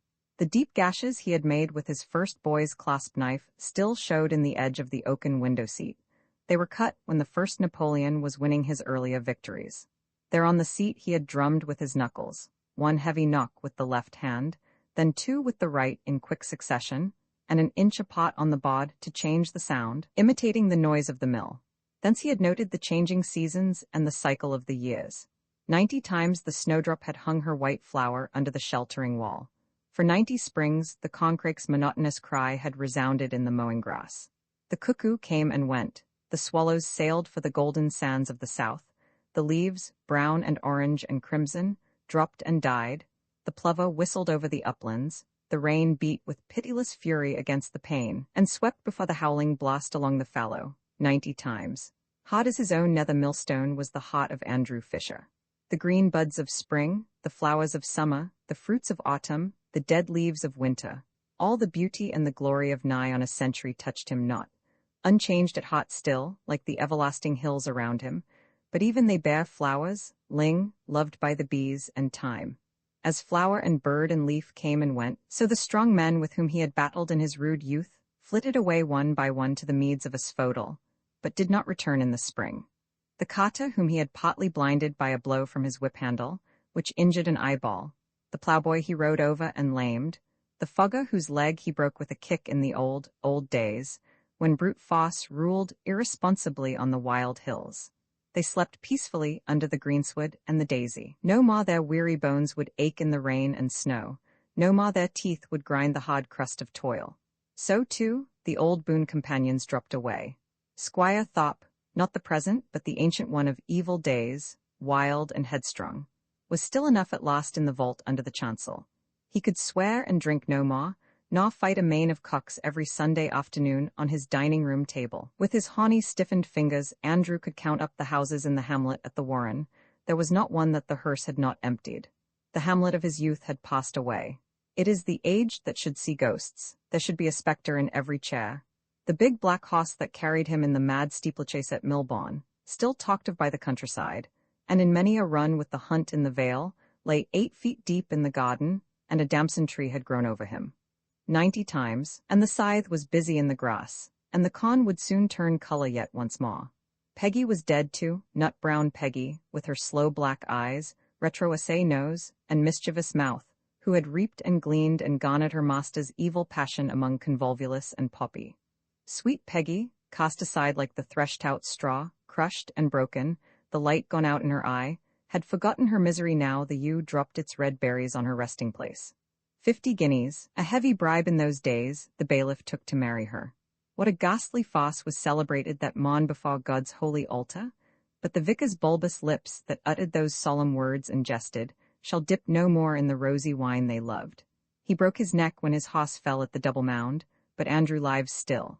Peggy's boy, chained to the plough like a bond serf, but full of his real father's fiery spirit, poached and stole, and worse, and at last laid his bones in the Australian gold rush.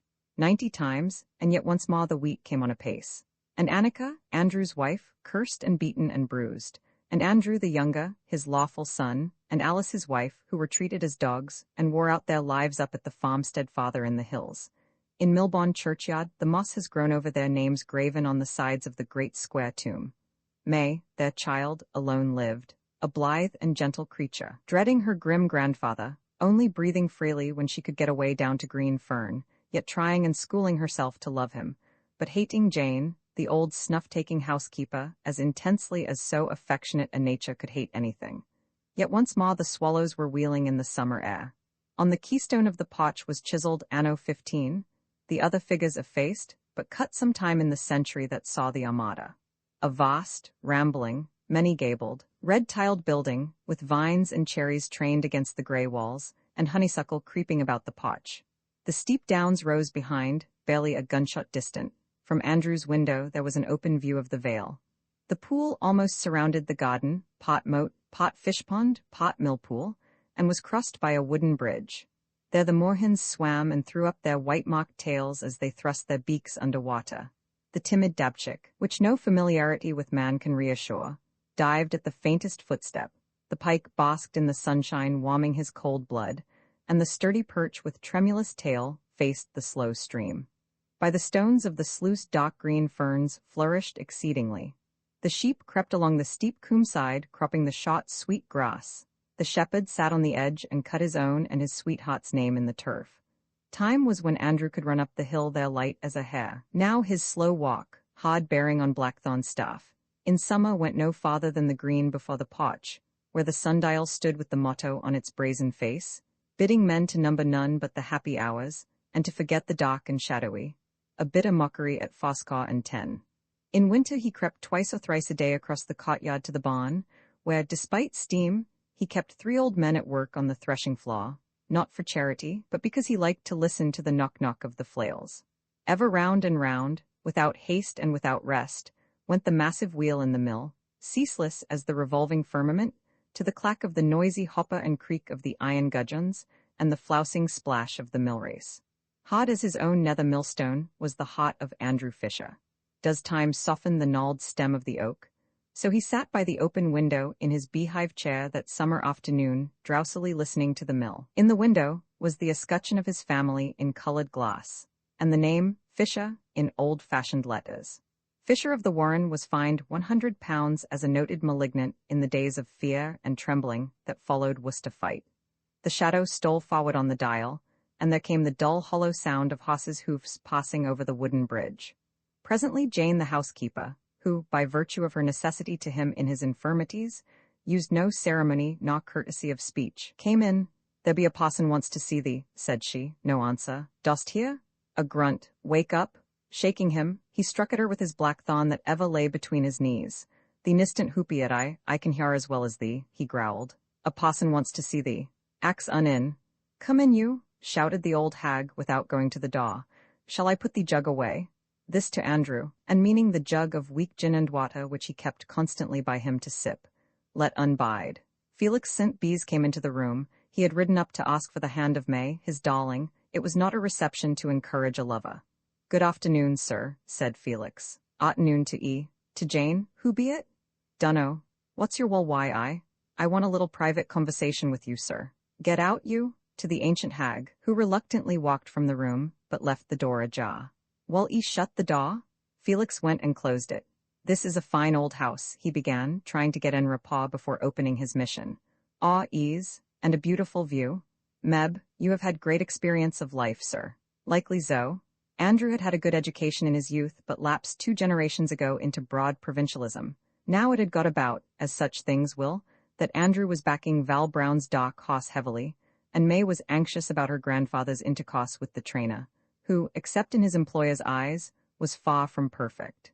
She dreaded lest he should be cheated and lose the money, not so much for the sake of the amount, but because at his age, and with his terrible temper, it was impossible to say what effect it might have upon his health.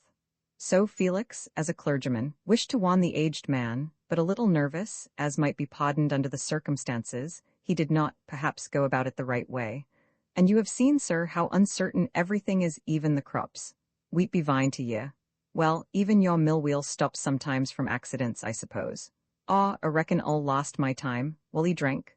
"No, thank you. The fact is I'm anxious to warn you about betting on Mr. Brown's hoss. He is upright, but, In the depths of his beehive chair the glitter of the old man's gray eye was not observed by Felix. "As you cannot get about and see for yourself, it seemed my duty to say something, for Miss Fish's sake." Ominously low and deep. "I say for Miss Fish's sake because I am in hopes, with your permission, to visit her as her future husband, and as I am sure her happiness and—" Crash, the blackthorn whizzed by St. Bee's head and smashed the jug on the table. "Jim, Bill, Jane, Jack," shouted the old man, starting out of his chair, purple in the face. "Drow this feller out, douse un in th hogvolt, thee nimity pimity od me dod. 2 I wan thee like my money, drot thee and thee wench." Poor Felix could do nothing but beat a retreat with half a dozen grinning chawbacons watching him over the bridge.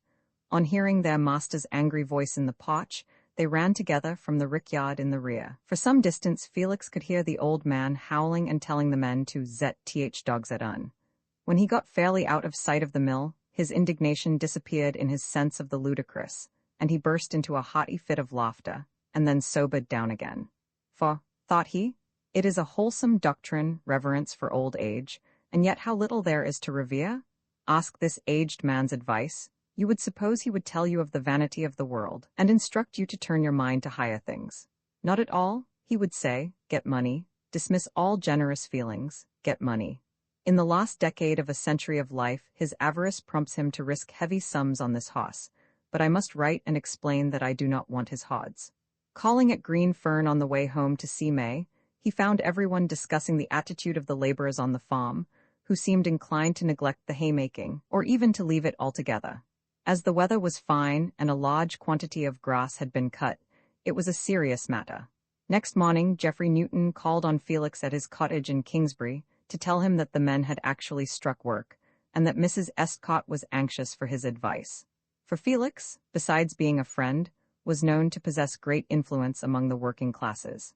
Kingsbury Town, though situate in the midst of a purely agricultural country, and not more than 5 miles distant from the oaks at Greene Fern, was the seat of a certain manufacturing industry, which had immensely increased its population.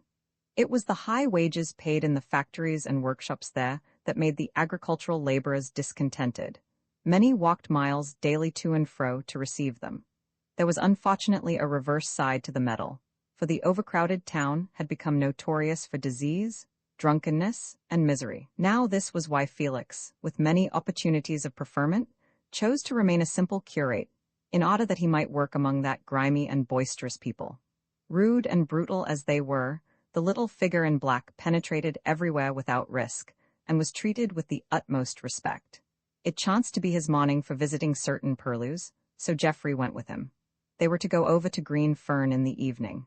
Down in the back streets they found that Melting Pot, The pewter tankard in full operation. Men and women were busy keeping it full, while their children, with naked feet, played in the gutter among the refuse of the dust heap, decayed cabbage, mangy curs, and filth. The ancient alchemists travailed to transmute the baser metals into gold. In these days whole townships are at work transmuting gold and silver into pewter. All the iron foundries, patent blasts, and Bessemer processes in the world cannot equal the melting power of the pewter tankard. When honest labor takes its well-earned draught, it is one thing, or when friendship shares the glass, but the drinking for drinking's sake is another. Side by side with the melting pot, the furniture marts did a roaring business. Marts where everything is sold, from a towel horse to a piano or a cockatoo, sold beyond recall, all in the way of trade, and therefore quite legitimately. Is it not strange that while the law imposes fine and penalty on the pawnbroker, and strict supervision, the furniture mart, where the wretched drunkard's goods are sold forever, seems to flourish without let or hindrance? Money advanced on goods for absolute sale is the notice prominently displayed, which to the poor artisan, being interpreted, reads, "Walk into my parlor," says the spider to the fly. Jeffrey, who had been to Australia, found he was mistaken in thinking that he had seen the world. There were things here, close to the sweet fields of lovely England, not to be surpassed in the darkest corners of the earth. At the end of a new street, hastily run up cheap and scamped, they found a large black pool, once a pond in the meadow, now a slough of all imaginable filth, at whose precipitous edge the roadway stopped abruptly, without rail, fence, or wall. Little children playing hare and hounds, heedless of their steps, fell in, and came out gasping, almost choked with foul mud. Drunken men staggered in occasionally, and came out stiff, ghastly, with slime in the greedy mouths that had gouged at the melting pot. Yet this horrible slough was on the very verge of beauty. It was the edge and outpost of the town. Across this dark pit were green meadows, hawthorn hedges, and trees. The sweet breeze played against the dead red brick. Odors of clover were blown against the windows. Rooks came over now and then with their noisy caw-cawing. Shamefully scamped was the row of 6-roomed houses, doors that whopped and would not shut, and so on. Upstairs in one of these, they found a tall young fellow lying on his bed in the middle of the summer day. The sickly fetid smell of the close room told of long confinement. Poor fellow, he had been saw-beset, unmarried, untended, no woman to potter about him, nursed anyhow, only the strength of his constitution carried him through. And now he lay there, weak and helpless, in spirit all but dead, as strong men are after tedious illness. A mass of iron had fallen on his leg in one of the factories some time before, as it was supposed through the carelessness of a fellow workman not recovered from his weekly orgy of drink. The sturdy limb, though it had long ago united, was still feeble in the extreme. His dull eye lit up when he saw them. "You bean't from Milbourne, be you?" he said. "We know many there," said Felix. "I thought perhaps Uncle Jabez had found me out and sent 'ee. Do you know Uncle Jabez as works at Greene, Ferne?" "I recollect the shepherd," said Jeffrey. "I were under shepherd thur till I took to factory work. Look at them lambs thur." They looked out of the window. Beneath, the green fields came right up to the dead brick wall. Away, some 50 yards distant, stood an enormous pollard oak, its vast gnarled root coiled round just above the earth, forming a broad ledge about the trunk. Half a dozen lambs were chasing each other, frisking round and round the rim, glad in the summer sunshine. "Look at 'em," said the whilom shepherd, and I be choked for horror. "Why not open the window?" "He won't open." They examined it. The sashes were shams, not made to open. Neither was there a fireplace. The man was poisoned with the exhalations from his own weak frame. "This is dreadful," said Jeffrey. "Is there no law?" "Law enough," said Felix bitterly. "But who troubles to enforce it for the sake of a navvy? Why are crowded places sinks of misery and crime? For one of a master, like the colonel of a regiment, it makes me sigh for a despot." "I'd a smashed unfast enough," said the shepherd, "if I'd adared, but Thorry udda turned me out into the street and I couldn't abear the workus." "Is Ud Fisher dead yet, sir?"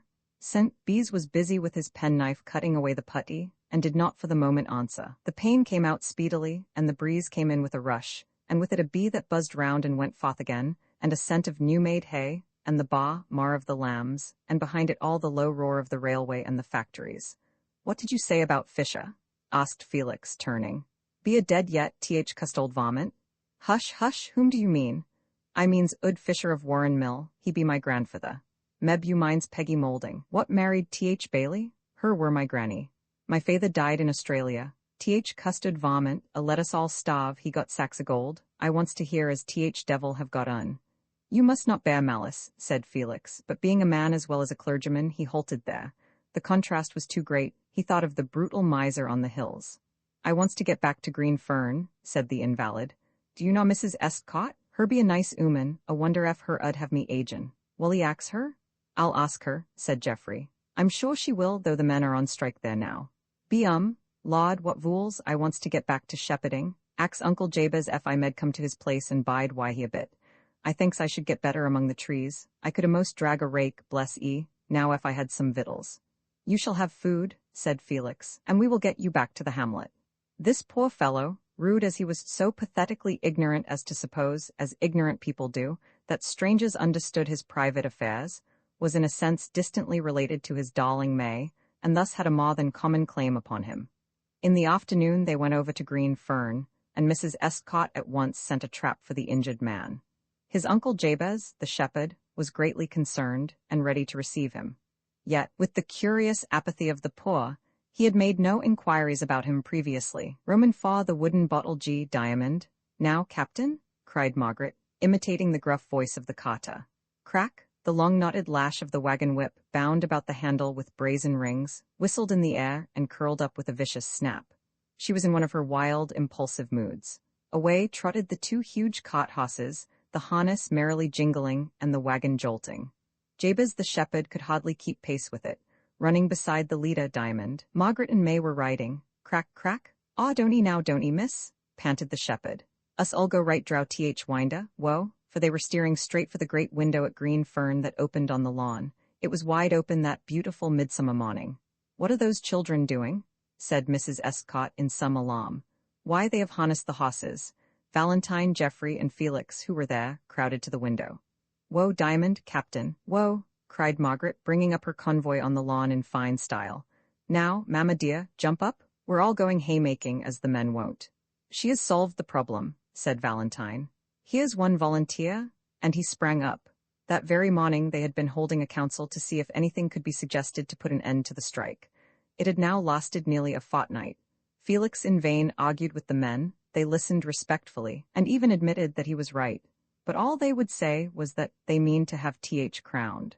Slow to take action, there is no one so stubborn, when once he has resolved, as the agricultural laborer. They had timed the strike with some cunning. They had let the mowers cut some 60 acres of grass, and then suddenly stopped work. They knew very well that if cut grass is allowed to remain exposed to the sun longer than just sufficient to make it into hay, it dries up so much as to be of little value. Now the burning, brilliant summer sunshine had been pouring down upon the withered grass for days and days, expelling every particle of the succulent sap, and turning it to a brittle straw. The shepherd, Jabez, remained at his work, and he and Augustus Bassett, the bailey, did a little, throwing up a mead or two into wakes for cotting, but their exertions were of small avail.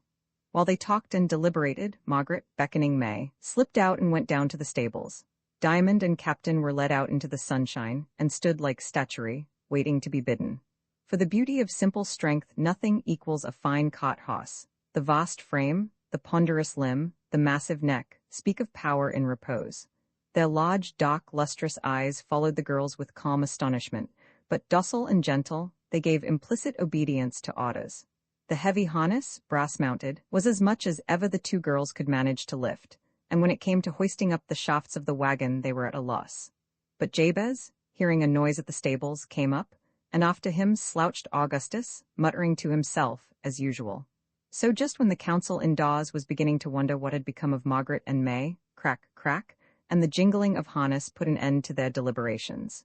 Jeffrey quickly followed Valentine. Felix, more thoughtful, brought a chair for Mrs. Estcott, who, half laughing, half protesting against Margaret's wilful fancy, got up. Augustus sat on the shafts, Jabez stood by the ladder, and seeing them all in, started for the field. If you were to bring out a 36-gallon cask, said Augustus, whose red nose peered over the front pot of the wagon, and set it up on a haycock, I'll warn them chaps would come back fast enough. This was one word for the haymakers and two for himself. I'm sure I don't grudge them some ale, said Mrs. Estcott, but they are really very unreasonable. One of the servants took a mower a quart of beer. He said he did not like it and didn't want so much and potted out on the grass. Next day only a pint was sent to him. Why yent you brought me a quart, said he. Because you flung it away, was the reply. "Ah, that don't matter. You bring I a quart, I'll have my monsieur measure. Nor should I mind paying the extra 5 shillings. But you see, Felix, if I pay it, all the farmers round, for they have only struck work on my place, thinking, no doubt, that, being a woman, I must give way, will be obliged to do so, and some of them are not able. Many have called and begged me not, and Mr. Thorpe says the same. Yet I don't like it. We have always been on good terms with the men." "Oh yes, you pets 'em up," said Augustus, "just like so many children, and of course they ain't going to work for you." "The struggle of capital and labor," began Felix learnedly, when a sudden jolt of the springless wagon threw him off his balance, and he had to cling to the sides. "Oh, mind the gate-post?" cried Mrs. Escott in some alarm. While they were near the house, Jabez went slow, but the moment he reached the open field away he started, and what with the jingling of the harness, the creaking of the wheels, and the necessity for holding on tight, conversation became impossible. The wagon rose up and sloped down over the furrows of the meadow as a boat pitches in a sea. Whoa, shouted Jabez, drawing up among the hay. "This be it, the prongs be in the ditch." When they had descended, he went to the hawthorn bush, pulled out some prongs, and then scrambled up into the wagon himself. "Now then, you lords and gentlemen, one on each side, and pitch up thorry wakes ridges of hay put ready for the purpose of loading, and mind as you don't stick your fox into I. The women, I means the ladies, will rake behind, and parson can help 'em. Rakes be hung on hedge. Now, Bailey, look arter them osses." Though hay looks light and easy to lift, yet when the folk has gathered a goodly bundle, to hoist it high overhead, and continue the operation, is really heavy labor. Valentine was physically a smaller made man than Jeffrey, whose broad shoulders had also been developed both by athletic exercise at home and by work in Australia, work done from choice, not necessity. But though smaller, Valentine was extremely tough, wiry, and nimble, as is often the case with gentlemen who fancy horses. Quick in his movements, he caught the knack of pitching almost immediately. He hastily flung up his wake as far as the hoss in the shafts, and then walked to the rear of the wagon where Margaret was raking, leaving Jeffrey still engaged. Margaret and May were looking at a nest of harvest-trows, as the tiny mice are called that breed in the grass. Valentine began to talk about his hosses, knowing Margaret was fond of animals, and said that a string of his would pass Greene Ferne in the evening en route to his stables. Now Jeffrey, glancing back, saw the group apparently in earnest conversation, from which he was excluded, and noting Margaret's attention to Valentine, grew jealous and angry. Just as he finished pitching and was about to join them, "T-check" from Augustus, and on the hosses moved, and he had to recommence work. Valentine ran with his prong and again, by dint of great exertions, finished his side first and returned to Margaret. "T-check, wote." The third time Valentine essayed the same task, delighted to leave Jeffrey in the cold, and to exhibit his superior prowess. But Jeffrey by now had learned how to handle his falk. His muscles were strung, his blood was up, he warmed to his work, and pitched vast bundles that all but buried and half-choked Jabez, who was loading on the wagon. "The dust be all down my droat. Aw, don'ee, meester," he cried in smothered tones. "T-check?" And this time Valentine was far behind, and Jeffrey had gone back to talk to Margaret. At the next move, Jeffrey not only cleared his side up to the hoss in the shafts, but by using his great strength to the utmost, went ahead up the wake 8 or 10 yards, and thus secured himself twice as long with her, while Valentine had to remain pitching. To Jabez the shepherd, on the wagon, it was fine spot to watch the rivalry of the gentlemen. A laboring man thoroughly enjoys seeing the perspiration pouring from the faces of the well-to-do. He bustled about as fast as he could, and kept the hosses moving. By superior muscular force Jeffrey remained ahead. To Valentine it was gall and wormwood. "We be getting on famous, sir," said Jabez. "T-check?" Mrs. Escott had meantime left the field, after beckoning to Augustus, who followed her. While she was present there was some check on their rivalry, but no sooner did they perceive that she was gone than it rose to a still greater height. Valentine, pulling himself together, and taking advantage of a thinner wake than usual, ran ahead, and went back to the rear.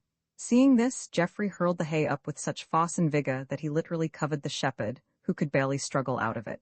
"Lord, I be as dry as a jix," said Jabez, when he did get free, and meaning by his simile the stem of a dead hedge plant. "And here's Bailey YTH bottle. Bide a bit, my lords." By this time, my lords thoroughly understood why haymakers like their ale, and plenty of it. Working under the hot sun, with the dust or dry pollen flying from the hay, causes intense thirst. So the wagon stood still, and Valentine, hot and angry, took the bottle, being the nearest from Augustus, and essayed to drink. This bottle was a miniature cask of oaken staves with iron hoops and a leathern strap to carry it by. It held about a gallon. To drink, the method is to put the lips to the bunghole, situate at the largest part of the circumference, toss the barrel up, and hold the head back. Valentine could not get more than the merest sip, though the bottle was quite full. This, scientifically speaking, was caused by the pressure of the atmosphere. There is the same difficulty in drinking from a flask. Let thr in, said the shepherd, himself an adept. Open corner of your mouth, but attempting to do that Val let too much in, and spilt the ale, to his intense disgust. Put cock in, zir, and chuck on up to I. Jabez caught the bottle as tenderly as a mother would her infant and quitted not his hold till half the contents had disappeared, nor would he have left it then, had not Augustus grumbled and claimed his turn. Mrs. Estcourt now returned, attended by a servant carrying a basket of refreshments for which she had gone, not forgetting the more civilized bottles issued by the divine base. Throwing down forks and rakes, they assembled in the shade of the tall hawthorn hedge and sat down on the hay. When the delicate flavor of his cigar floated away on the soft summer air, even Valentine's acerbity of temper relaxed. Opposite, at some distance, stood the wagon now fully loaded, Diamond and Captain eating the hay put for them, and the shepherd lying at full length on the grass. Augustus, the bottle by his side, and his hand laid lovingly on it, fell asleep in the shade of the wagon. The wild roses on the briars that stretched out from the hedge towards the meadow opened their petals full to the warmth. The breeze rustled the leaves of the elm overhead. Rich flute-like notes of music came from the copse hard by. It was the blackbird. "Ah, this is merry England," said Felix, who loved his cigar, watching the tiny cloud float away from its tip. "The blackbird sings in the scorching sun at noonday, when the other songbirds are silent. You did not know Geoff was a writer, did you?" He drew forth a piece of paper when Newton began to protest, and would have taken it from him by main force, had not the ladies insisted on hearing the contents. So Felix read the verses. Noontide in the meadow. Idly silent were the finches fickle, fleeting, blithe, and the moa, man of inches, ceased to swing the sturdy scythe. All the leafy oaks were slumbrous, and the honeybee, and his larger brother, cumbrous, humming home with golden knee. But the blackbird, king of hedgerows to my memory dear, by the brook where rush and sedge grows, sang his liquid love notes clear. Margaret, toying with a June rose, the white petal delicately tinted with pink between her soft rosy fingers, dreamily repeated half to herself. All the leafy oaks were slumbrous. Valentine glanced at her swiftly, and inwardly resolved to remove the impression on her mind. He took out his pocketbook. "My verses," said he, "are only copied, but they seem to me a gem in their way. It is a piece of Bacchic meditation from the Vox Divina, exquisitely translated by some clever author whose name I have forgotten. You are gazing at our friend Augustus Bibulus' nose." He nodded towards the recumbent figure with the hand on the bottle, "and see it through your own glass, fair nose, whose beauties many pipes have cost of white and rosy wine, whose colours are so gorgeously embossed in red and purple fine. Great nose, who views thee, gazing through great glass, thee still more lovely thinks. Thou dost the nose of creature far surpass who only water drinks." It was so appropriate to poor Augustus that they could not choose but smile. Valentine begged Margaret to sing. They all joined in the request, and she sang with a faint blush, looking down, for she knew, though the rest did not, that it was Jefferies' favourite, the beautiful old ballad of the bailiff's daughter of Islington. With the wild rose in her hand, the delicate bloom on her cheek, the green hedge behind, the green elm above, and the sweet scent of the hay, she looked the ballad as well as sang it. "Ah," said Felix, "no sign of study in those old ballads, no premeditation, no word-twisting and jerking. Rugged meter so involved that none can understand it without pondering an hour or two. This is the way we criticize poetry nowadays, in our mechanical age. Just listen. Somebody has been measuring Tennyson with a foot rule. I read from a professor's analysis. The line is varied by dactylic or iambic substitution, as well as by truncation and anacrusis. The line is varied by anapaestic and trochaic, rarely dactylic, substitutions, and by initial truncation. As Faust says, not all these word twisters have ever made a maker yet. Crash, splintering of wood and breaking of boughs. Here guos, come on you. Hora, us all put it up, missus. Don't 'ee be afeard, you been a good missus to we. So and taught you vellas. 8 or 10 men came crashing through a gap in the hedge and seizing the prongs and rakes that were lying about with no more explanation than these brief ejaculations, dashed out to work.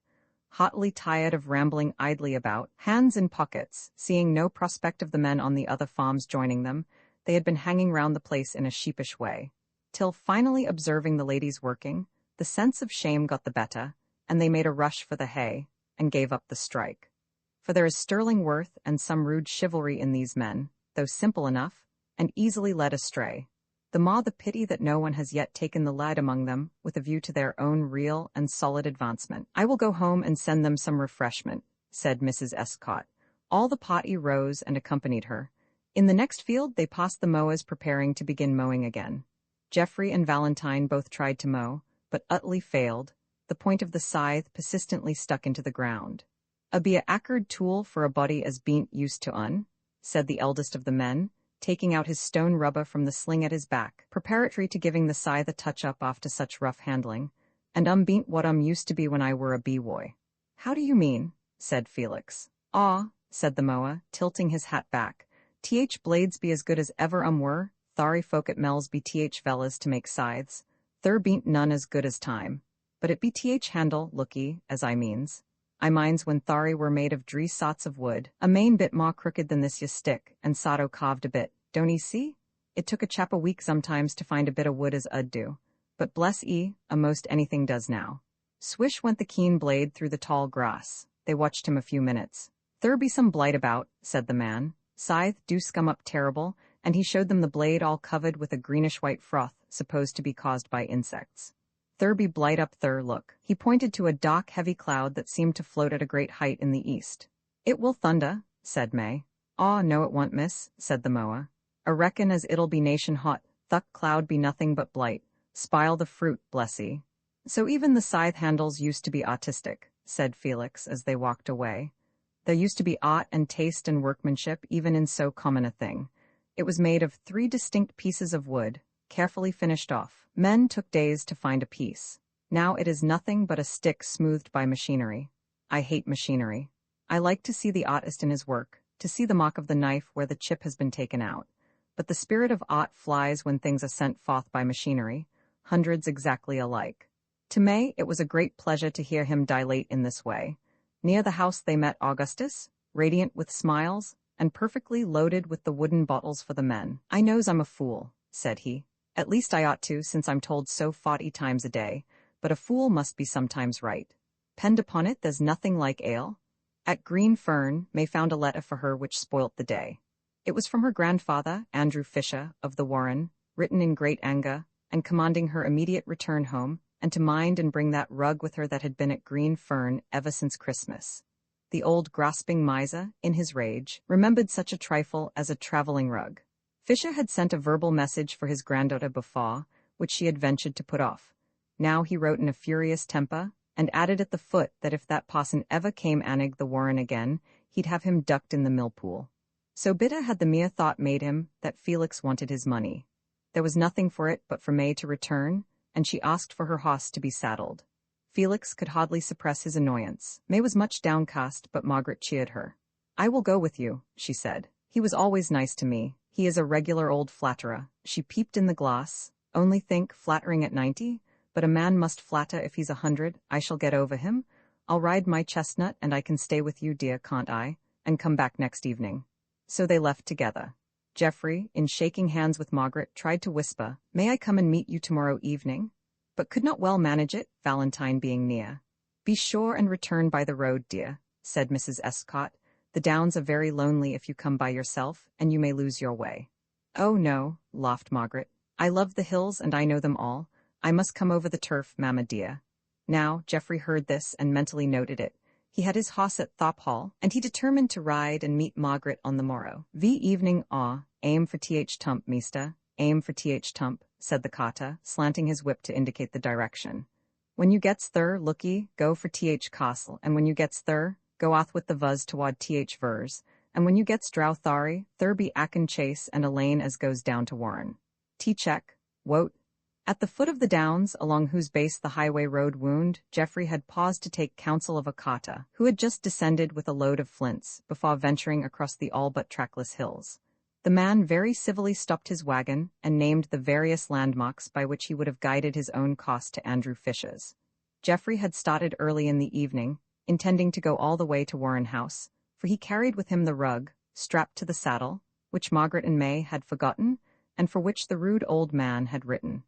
This rug, which Mrs. Estcourt gave him, was in fact his passport, for he scarcely knew how Margaret would take his coming to fetch her in that rather abrupt way. Guessing what the man meant more by the slant of his whip than his words, he turned off the road onto the sward and ascended the hill. A long narrow shadow of man and horse, disproportionately stretched out, raced before him along the slope. The hoofs of the grey hardly cut the firm turf, dry with summer heat. The vivid green of spring had already gone, and a faint brown was just visible somewhere in the grass. Dark boulder stones, sarcens, bald and smooth, thrust their shoulders out of the sward here and there, hollowed out into curious cup-like cavities, in which, after a shower, the collected raindrops remained imprisoned in tiny bowls hard as the fabled adamant of medieval story. Round white bosses, white as milk and globular like cannon shot, dotted the turf, fungi not yet ripened into the dust of the puffball. Now and again the iron shoes dashed an edible mushroom to pieces, turning the pink gills upwards to shrivel and blacken in the morrow's sun. The bees rose with a shrill buzz from the white clover, which is the shepherd's sign of midsummer. Swiftly the grey sped along the slopes. The shadow racing before grew longer and fainter as the beams of the sun came nearly horizontally. Already the ridges cast a shadow into the hollows, into the narrow combes, where great flints and chalk fragments had rolled down and strewed the ground as with the wreck of a titanic skirmish. Thickets of green firs tipped with yellow bloom, and beneath, peeping out, the pale purple heath flower. On the stunted hawthorn bushes standing alone, stern sentinels in summer's heat and winter's storm, green pegals hardening, which autumn would redden and ripen for the thrush. Odorous thyme and yellowbird's foot lotus embroidering the grassy carpet, wide breadths of tussocky grass, tall and tough, which the sheep had left untouched, and where the hare crouched in her form, hearkening to the thud of the hoofs. On past the steep wall of an ancient chalk quarry, spotted with red streaks and stains as of rusty iron, where the ploughboys search for pyrites, and call them thunderbolts and gold, for when broken the radial metallic fibers glisten yellow. Past a field of oats, rising hardly a foot high in the barren soil. In the corner, an upturned plough with rusty share and wooden handles painted red. Down below in the plains between the hills squares of drooping barley and bold upstanding wheat, whose tender green the sun had invaded with advancing hues of gold. Over all the brooding silence of the summer eve, one brown lock alone singing in the air above the plain, far away from the distant ridge the faint tinkle of a sheep bell. Now the sun was down the lower eastern atmosphere thickened with a dull red. The shepherds discerned the face of the sky, and said tomorrow would be fine. Up the steep side of the tump at last, slackening speed perforce, and checking the grey on the summit. It was a great round hill, detached, and somewhat like a huge bowl inverted, with a small circular level space, on what at a distance seemed an almost pointed apex, a space bare of aught but close-cropped herbage. Westwards was the dim vale, a faint mist blotting out steeple and tower, a mist blending with the sky at the horizon and there all aglow. Eastwards, ridge upon ridge, hill after hill, with spurs running out into the narrow plains between and deep combes. He gazed earnestly over these, looking for signs and landmarks, but found none. The rough trail was lost. The hoof marks cut in the winter when the earth was soft were filled up by the swelling turf, and covered over with time. Those who labored by day in the plains, weeding the fields, were gone down to their homes in the hamlets hidden in the valleys. At a venture he struck direct for the east, anxious to lose no time, for he began to fear he should miss Margaret, and soon afterwards luckily crossed the path of a shepherd lad, whistling as he and his shaggy dog wended for Wome. "Which is the way to Mr. Fish's?" asked Geoffrey. "Thari be goin' into th mash tomorrow," answered the boy, whose thoughts were differently engaged. "Tell me the way to Mr. Fish's, the Warren. We be got shot o' keep, want some rain, don't he zee? Can't you answer a question? There's a main sight o' tackle in the mash for 'em." He was so used to being stopped and asked about his sheep that he took it for granted Geoffrey was putting the same accustomed interrogatories. Every farmer cross-examines his neighbor's shepherd when he meets him. The mash was doubtless a meadow reclaimed from a marsh. "Land be terrible dry, zur. Will you listen to me?" Angrily. "Where's the Warren?" "Ah, meb you means ud Fish's? I mean Mr. Fish's. A be over thur," pointing northeast. How far? It be a acrid road, doubtfully, as he looked Jeffrey up and down, and it dawned on him slowly that it was a stranger. I'll give you a quart if you will show me. Wally, come on. The beer went at once right to the nervous center and awoke all his faculties. He led Jeffrey across the plain and up a swelling shoulder of down, on whose ridge was a broad, deep foss and green rampart. This be Th Castle, said the guide, meaning entrenchments. Earthworks are called castles. In one spot the foss was partly filled up, and an opening cut in the rampart, by which he rode through and found the castle, a vast earthwork of unknown antiquity. Mind thari velant pits, said the boy. The flint diggers had been at work here long ago. Deep gullies and holes encumbered the way, half hidden with thistles and furze. The place was honeycombed. It reminded Jeffrey of the Australian gold diggings. He threaded his way slowly between these, and presently emerged on the slope beyond the castle. Now which way is it? He asked, glancing doubtfully at the hills still rolling away in unbroken succession. Yellux, said the boy, meaning, look here, and he pointed at a dark object on a distant ridge, which Jeffrey made out to be a copse. Thur's Moonlight Vers. Well, and when I get to Moonlight Firs, which way then? The follow Th ruts, thari'll take to Acken Chase. The ruts? Ease Th wagon ruts, thari goes drow Acken Chase down to Warren. Be you afeard? Seeing Jeffrey hesitated. Thari'll lead drow Th wood, it be main dock under Th pollard, oaks Acken Chase be a unkid place, when Th moon do show her face. Where be my quat? Jeffrey gave him sixpence, he touched his fallock, called his dog, and whistled down the hill. Jeffrey pushed on as rapidly as his hoss, now a little weary, would go for the furs. In half an hour he reached it, and found a wagon track which, as the boy had said, after a while led him into a wood, scattered pollard oaks, hawthorn bushes, and fir plantations. Now 2 fresh difficulties arose.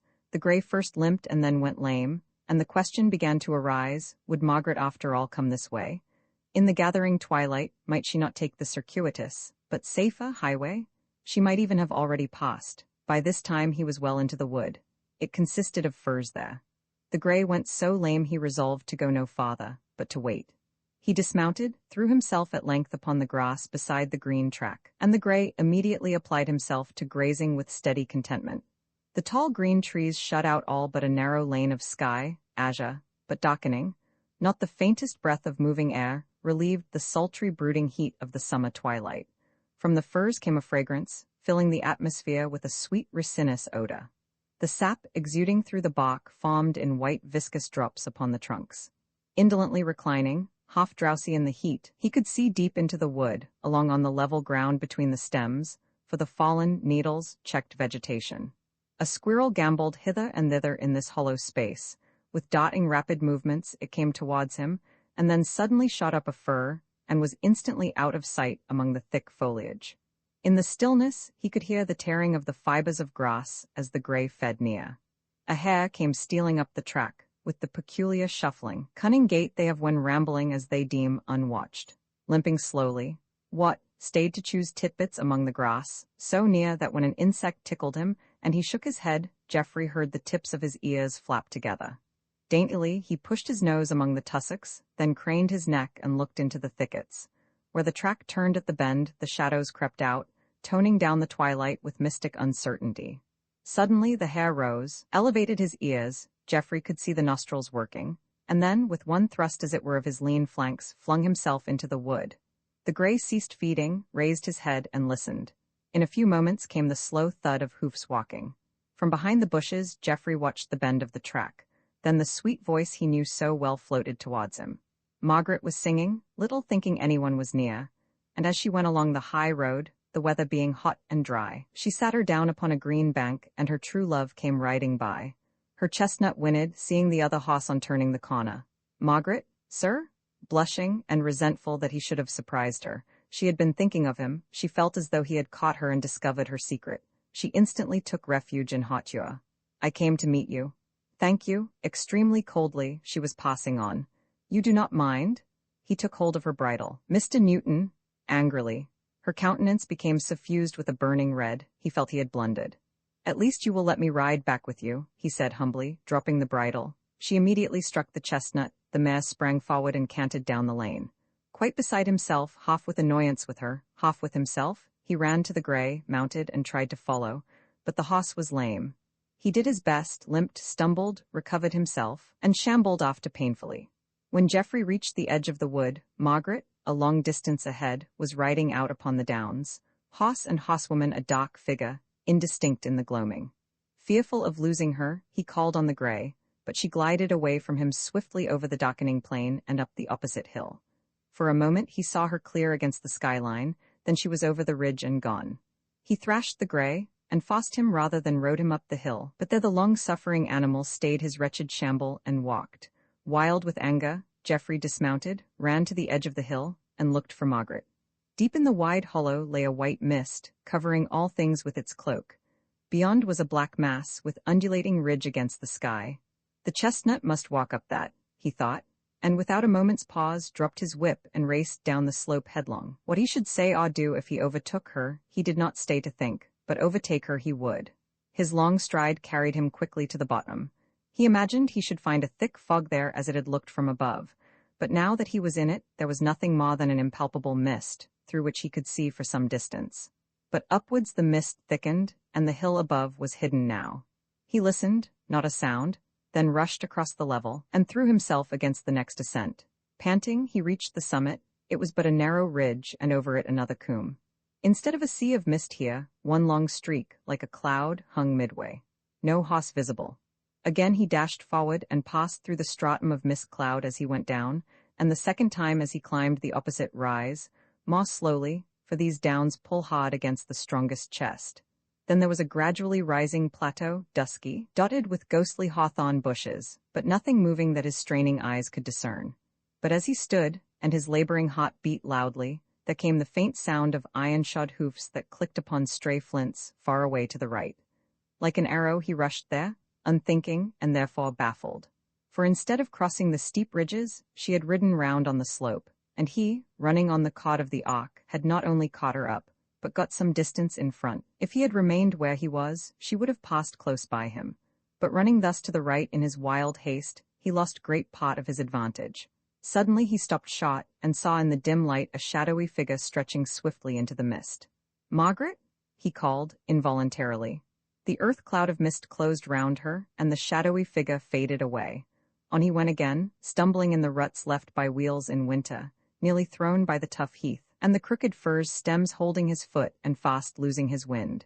He struggled up the slope and finally, perforce, came to a striding walk. Suddenly he stopped, a low neigh floated in the stillness up from a vale on his left. Her path turned there then, he would cut across the angle. But taught by experience, he paused at the edge of the descent and listened before going down. In a minute or two another faint clicking of flints sounded behind him. "By Jove, I begin to think, aha!" The flints clicked in the stillness away on his right. Then after a brief while a dark, indistinct object crossed in front of him. "All round me," said Geoffrey aloud. "I understand." He bounded forward, refreshed by his short pause. In 3 minutes the dark object resolved itself into the chestnut, standing still now on the verge of a gloomy hollow. Then, close upon his quarry, the hunter slackened speed. It was his turn now. He strolled slowly, halted, even turned his back upon her and looked up at the sky. The stars were shining. Till that moment he had not realized that it was night. By and by he went nearer. "Geoffrey?" she called faintly. No reply. "Geoffrey? Louder, is that you?" "Yes, dear," the first time he had used the word to her. "Do come to me?" In a tone of distress. He ran eagerly to her side. "It is dark," she said in a low voice, and I have lost the way." "I thought you had. You rode all round me." "Did I? Oh, then I am lost indeed. That is what people always do when they are lost on the hills. They go round and round in a circle. Where is your hoss?" "I left him lame a long way behind." "How unfortunate!" And Kitty, stroking the mare's neck, is weary too. "But perhaps you know the way. Try and look." He did look round to please her, but with little hope. It was not indeed dark, unless there are clouds. The nights of summer are not dark. But the dimness that results from uncertain definition was equally bewildering. The vales were full of white mist. The plains visible near at hand grew vague as the eye tried to trace a way across. The hills, just where the ridges rose high, could be seen against the sky, but the ranges mingled, and the dark slopes faded far away into the mist. Each looked alike. There was no commanding feature to fix the vision. Hills after hills, gray shadowy plains, dusky coombes and valleys, dimly seen at hand and shapeless in the distance. Then he stooped and searched in vain for continuous ruts or hoof marks or any sign of track. She watched him earnestly. "It is difficult to make out," he said. You know I am a stranger to these downs. Yes, yes, what shall we do? I shall not reach Greene Fern tonight. I will try very hard, he said, venturing to take her hand, but in his heart he was doubtful. Vi night Margaret did not remove her hand from Jefferies' grasp, partly because her mind was occupied with the difficulties of the position, partly because she naturally relied upon him.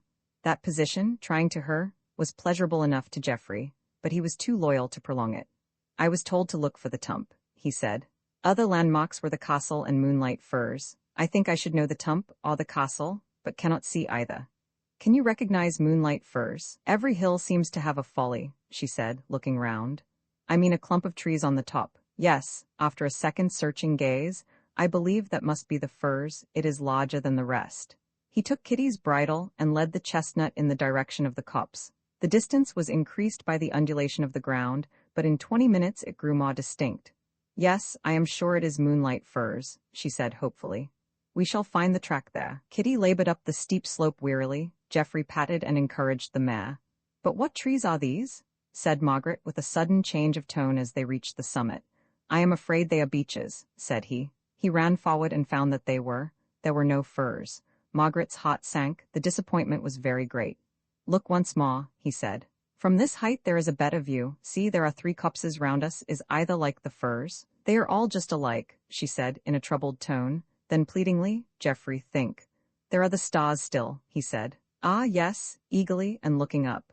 I know the North Star, there it is, pointing to the faint sparkle that has been the lamp of hope to so many weary hearts on foaming ocean and trackless plain. And the Great Bear, the men call it Dick and his team, it shines every night opposite my window, over the dovecot. Why, of course, all we have to do is to turn our backs to it and ride straight to Greene Fern. Not quite, I fear, smiling at her impetuosity, for she was turning Kitty's head. You see, we should start from a different base, and our straight line might be projected for eternity before it came to your window. Then what's the use of astronomy? Said Margaret promptly.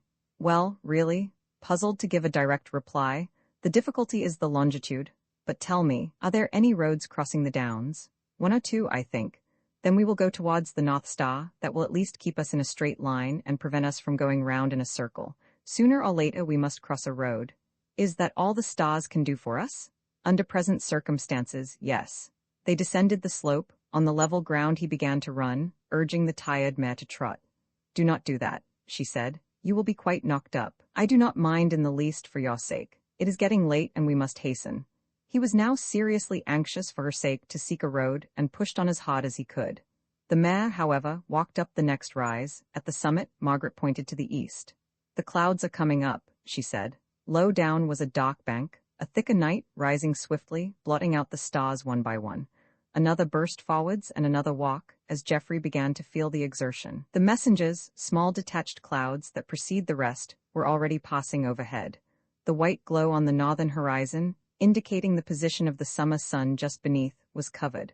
On 3 sides the edges of the cloud rose up and began to meet above. I trust it will not rain, thought Jeffrey. It is getting still warmer, said Margaret presently. The Great Bear is hidden now.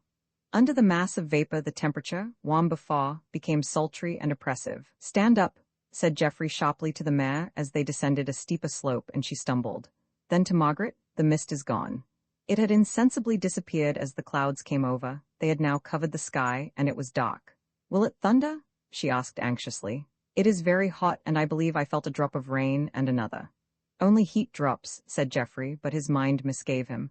The clouds swept over at a rapid pace, yet there was no breeze. They were carried on an aerial current far above the earth. The pole star was hidden. Still Jeffrey kept on walking as fast as he could, trying to keep a straight line. He spoke to and cheered the mare frequently. She stumbled and seemed nervous. There was an intense electrical tension in the atmosphere. Oh, where are we now? Said Margaret, as Kitty's knees rustled against something, and she stopped and dragged at the bridle. What is this? In the gloom a white shimmering surface stretched out. A wheat field, said Jeffrey. We must go round it. Kitty resisted, wanting to nibble at the succulent stalks not yet dried into straw by the sun.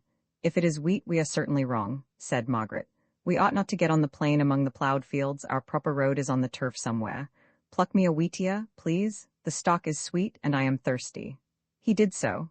Crushed by the teeth, the stalk yielded a pleasant sweetness to the parched mouth. It is the wine of the corn, she said. He wanted to lead the mare round the field, but beyond was another of barley, and Margaret was so certain that it was the wrong direction that he gave it up and felt his way back to the hill as he thought. Proceeding along the ridge, a clump of trees loomed large close at hand. "Moonlight firs?" cried Margaret joyfully, urging the mare. "Please go and see what trees they are," she said. "It is difficult to distinguish." He ran forward, and in 2 minutes returned, silent. "Yes," she said impatiently. "Beeches," he replied, "the same beeches. We have toiled round in a circle, what shall we do? Now we are lost indeed." Her voice went straight to his heart and roused him to fresh exertions. "It is strange that we see no lights," he said. "There must be farmhouses or cottages somewhere. They all go to bed by daylight in summer to save candles. Do let us go on, somewhere." He easily understood her nervous desire to move. The darkness seemed to increase, but he led the mare slowly. Every now and then a lark rose from the turf they could not see but heard the wings, and fluttered away into the gloom. "Hush," whispered Margaret suddenly. "What was that? I thought I heard footsteps." "It was nothing," said he, peering into the darkness. He had himself heard steps distinctly, but he would not let her be alarmed if he could help it. There. She caught fast hold of his arm and drew him close. The heavy steps were distinctly audible for a moment and then stopped. "Who goes there?" shouted Geoffrey, startling her with the sudden noise. His voice sounded hollow and dead in the vastness of the mighty hills. They listened, no answer. "Let us go on quick," she said. Kitty moved again, painfully. Her rider glanced back. "I am sure I saw something far off moving," she whispered. "Nothing but a hawthorn bush," said Geoffrey, yet he had himself discerned a shadowy something. Margaret had heard of the shepherd's stories of the weird shapes that haunted the desolate places on the downs. Kitty, obeying her impulse, pushed on more rapidly. When they looked back again, there was nothing. But almost suddenly, the darkness increased. It seemed to thicken and fall on them. In a few moments, it was so intensely black that they could barely see each other. With it came a strange sense of oppression, a difficulty of breathing. Her hand on his shoulder trembled. Even the man felt a sense of something unusual, bent his brow, and steeled himself to meet it. With her other hand she covered her face. In that pitch-black darkness, that almost sulphurous air, it seemed as if a thunderbolt must fall. The mare stood still. In a minute there came a rushing sound, a rumbling of the ground. It swept by on their left at a short distance. A faint baa told what it was. "A flock of sheep," said Geoffrey. "They have leapt the hurdles." "They always do when the clouds come down," said Margaret, recollecting what the shepherd said. "It will thunder." But it did not. The noise of the frightened flock grew less as they raced headlong away. Shortly afterwards the extreme blackness lifted a little. Presently something like a copse came indistinctly into view ahead. This roused Margaret's fainting hope. It might be moonlight firs, and they advanced again slowly. After a shot, while Kitty stood stock still and would not move, neither for word nor blow, she backed instead. "There must be something there," said Geoffrey, leaving the bridle and walking forward. His feet caught in some bushy heath. He went on his knees and felt. In a yard his hand slipped into space. There was a chasm. He drew it back, then put his hand again and took up some earth from the side. It was white, then, dimly, he saw a white wall as it were beneath. An old chalk quarry. "Thank heaven for Kitty's instinct," he muttered. "We should have walked into it." He did not tell Margaret that it was a quarry. He said it was a steep place. She wanted to go on to the copse. With regret he noticed the weariness of her voice. She was tired. He led Kitty far on one side of the quarry, giving it a wide berth, and taking the line of the sheep, who had avoided the precipice more by luck than any sense they possess in that way. The extreme darkness had now passed, but the clouds remained, and it was gloomy. He walked slowly, thinking now of possible flint pits. Suddenly Margaret drew rein and slipped out of the saddle. "I can't ride any longer," she said. "I am so tired, let me walk." She took his arm. In a few minutes she began to lean heavily upon it. With the other hand he upheld the mare. Thus the woman and the animal relied upon the man, but Margaret's spirit was unbroken. She walked as fast as she could. "Ah, this is not the firs either?" she cried, as they reached some low underwood, nut tree and hawthorn and thick bramble, overtopped by some stunted beeches, with but 2 or 3 firs among them. Passing round the small copse they came to an opening, and in the dimness saw some large grey stones inside. Utterly wearied and disappointed, she left his arm, sat down on the soft turf, and leaned against a boulder. He looked closer. "There is a dolmen under the trees," he said. "Margaret, dear, have you ever heard of this place?" "These are grey weathers," she said, in a low tone, "and no doubt what you call the dolmen is the cave. Then you know where we are?" "Oh, no, just the reverse. I have only heard people talk of it. I have never been here before. All I know is we must have been going right away from Milbourne, just the opposite direction." Do not trouble, dear. It seems a little lighter. Stay here while I go out of the copse and look round. You will not go far away? She could not help saying it. No, indeed I will not. He went out some 30 yards and then stopped, finding the ground began to decline. As she sat on the turf, she could see his form against the sky. It was certainly lighter. In a rude circle, the great grey boulders crouched around her. Just opposite was the dolmen. It was built of 3 large flat stones set on edge, forming the walls, and over these an immense flat one, the table stone, made the roof, which sloped slightly aside. A dwarf house of cyclopean masonry, a house of a single chamber, the chamber of the dead. The place, she had heard, was the sepulchre of an ancient king, of a nameless hero. This cave, as the shepherds called it, was a tomb. They had a dim tradition of the spirits haunting such magic circles of the past. A sense of loneliness came over her. The silence of the vast expanse around weighed upon her. An unwanted nervousness took possession of her, as it naturally might in that dreary gloom. She tried to smile at herself, and yet put out her hand and touched the mare's neck. She was grazing near. It was companionship. Margaret. Her name startled her in the oppressive stillness. She was glad to rise and go to him, away from that shadowy place. The clouds are breaking fast, he said. It will not rain. I am going to light a fire. A fire? Why, it is too warm now. Not for heat, but as a beacon. Some shepherd may see it and come to us. Indeed he would not, a little petulantly, for she was overtired. He would be afraid and say it was Jack-o'-the-lantern. Well, I will try. Possibly a farmer may see it. But where is your fuel? You cannot see to pick up sticks in the copse. I stumbled on 2 hurdles just now. One has been thatched with straw.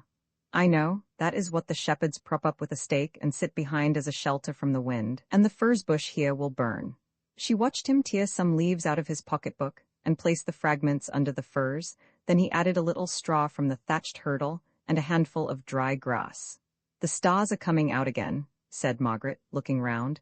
And what is that glow of light yonder? There was a white reflection above the eastern horizon where she pointed.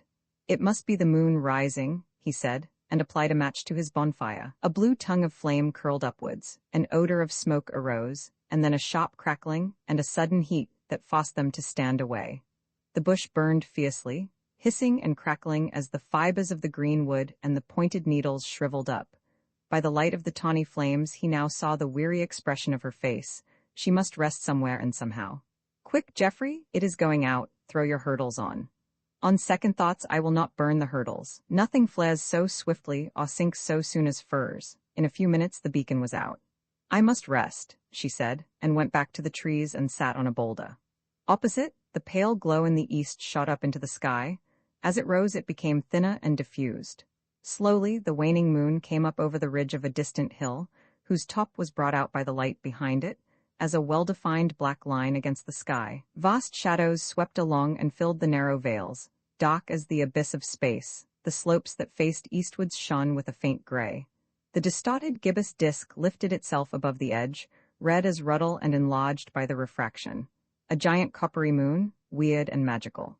The forked branches of a tree on the hill stretched upwards across it, like the black arms of some gibbering demon. Look round once more, he said, as the disk cleared the ridge. Perhaps you may recognize some landmark, and I will run and bring assistance. And leave me here alone, reproachfully. No, I will never leave you. There was an intense pleasure in feeling how thoroughly she relied upon him. They went outside the copse and looked round. The dim moonlight was even more indefinite than the former mist and starlight. She saw nothing but hills, grey where the moonbeams touched them, black elsewhere, great cavernous combes, behind them a shadowy plain, here and there a hawthorn bush, fantastic in the faint light. It seemed as if a lengthened gaze might perhaps distinguish strange shapes flickering to and fro in the mystic waste. I see nothing but hills, she said. I do not like to look. Let us go back to the trees. She sat down again on the sunken boulder, where only a part of the space around and its spectral shadows was visible. I feel so sleepy, she said. Doubtless the warmth made her drowsy as well as weariness. I think I shall lie down. She sat on the sward and leaned against the stone. Geoffrey felt the short grass. It was perfectly dry. If only I had something to wrap round you, he said. How foolish I have been. Mr. Fish's rug that was strapped on my horse would have been the very thing. I am so angry with myself. I ought to have thought of it. But how could you anticipate? At least, wrap your handkerchief about your neck. I do not want it. It is too warm, but I will. As you wish me to. An idea suddenly occurred to him. He went on his knees and crawled right under the table stone of the dolmen, into the tomb. She watched him with a sleepy horror of the place. In a minute he emerged triumphant. I have found it, this is it. It is a house built on purpose for you. Oh, I hope not, shuddering. Though of course we must all die. Why, what do you mean? That is a tomb. A tomb? Laughing. Oh yes, perhaps it was once, 2,000 years ago, before Pisces became Aries. I do not understand, petulantly. Do let me sleep. I mean before the precession of the equinoxes had changed the position of the stars. It was so very long ago. Please don't talk to me. But I want you to come in here. In there? Impossible? But do, Margaret, it is quite empty, only like a room. The ground inside is as dry as a floor, and the roof will shelter you from the night air, and perhaps save you from illness. I couldn't, no, please. Well, just come and look. I won't there, quite decidedly. Margaret. He took her arm. Notwithstanding her declaration, she rose and followed him.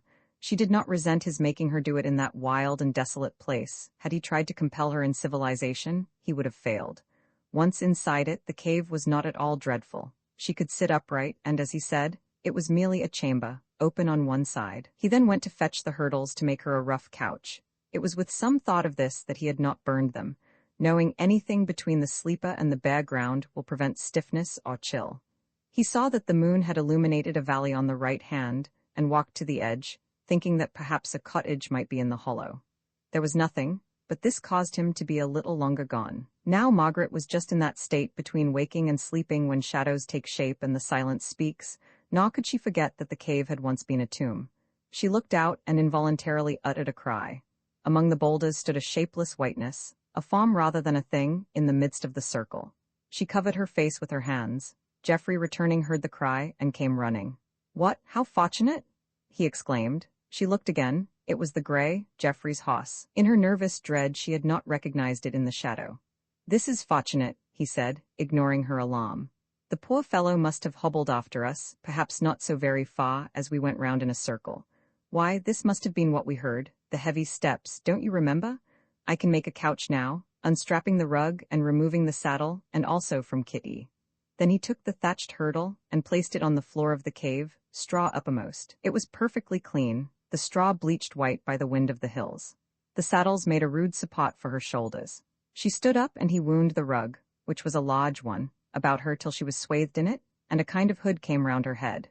She reclined upon the hurdle, leaning against the saddles, and lastly, at his wish, adjusted the handkerchief lightly over her face, so that she might breathe easily, and yet so as to keep the night air away. Then he placed the second hurdle, which was not thatched, across the open side of the cave, partly closing it like a door, but not too completely.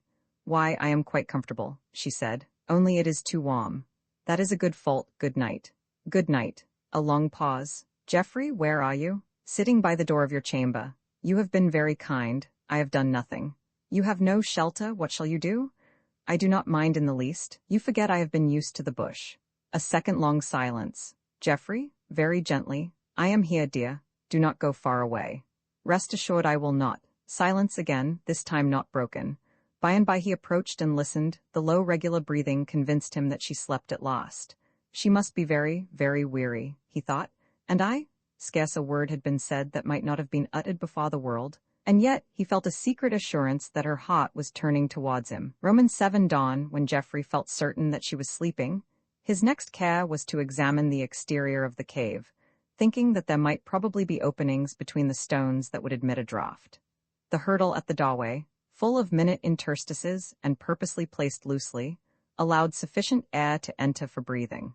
What he wished to prevent was a current crossing the chamber, for though warm then, towards the morning the atmosphere is usually cooler. He found that in the course of the centuries the ground had risen materially, so that the floor inside the cave was below the level of the sward without.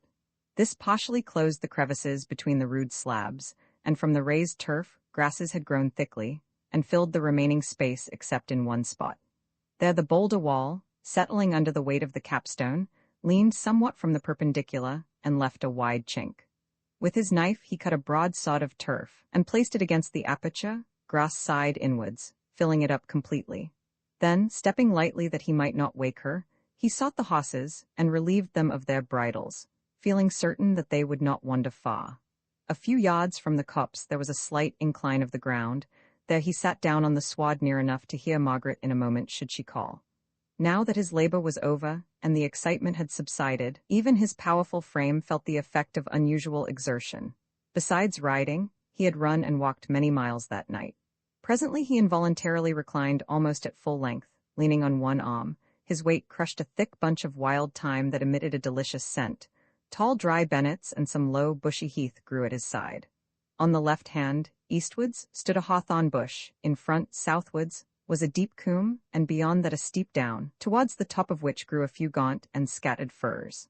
As the moon swept slowly higher, the pale light fell upon the boulders and the dolmen, as it had fallen for so many ages past.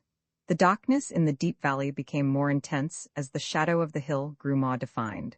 Where the moonlight fell upon the slopes, they shone with a greenish-gray reflection, which, when looked at intently, vanished. His dreamy eyes gazed far away over vale and hill, and watched a star low down that, little dimmed by the dull moon, still scintillated. For moonbeams check those bright flashes that sparkle over the sky. The pointed top of a fir upon the ridge hid the star a moment, then passing onward with the firmament, it again looked down upon him. With the everlasting hills around, his drowsy mind ran back into the past, when not only men but gods and men played out their passions on those other distant hills that looked on windy Troy. The star, still calmly pursuing its way, seemed a link between then and now, but the hearts that had throbbed with the warm hope of love, where were they? Onan wandering disconsolate because of Paris in the shady groves of Ida, the zoned Helen with the face that launched 1,000 ships and burnt the topless towers of Ilium. The nameless graceful maidens with the many twinkling feet weaving with their steps, as the ears of corn in the breeze weave mystic measures under the summer sun, whose limbs still seemed to move in joyful procession, winding round many an antique vase. Where, too, were they? Where the hope and joy of the early days, and Margaret, beautiful Margaret, slumbering, but living in the massive tomb, where should she be, and his love? His weary head drooped on the pillow of time, with a deep-drawn sigh he slept. The star went on. In the meadows of the vale far away doubtless there were sounds of the night.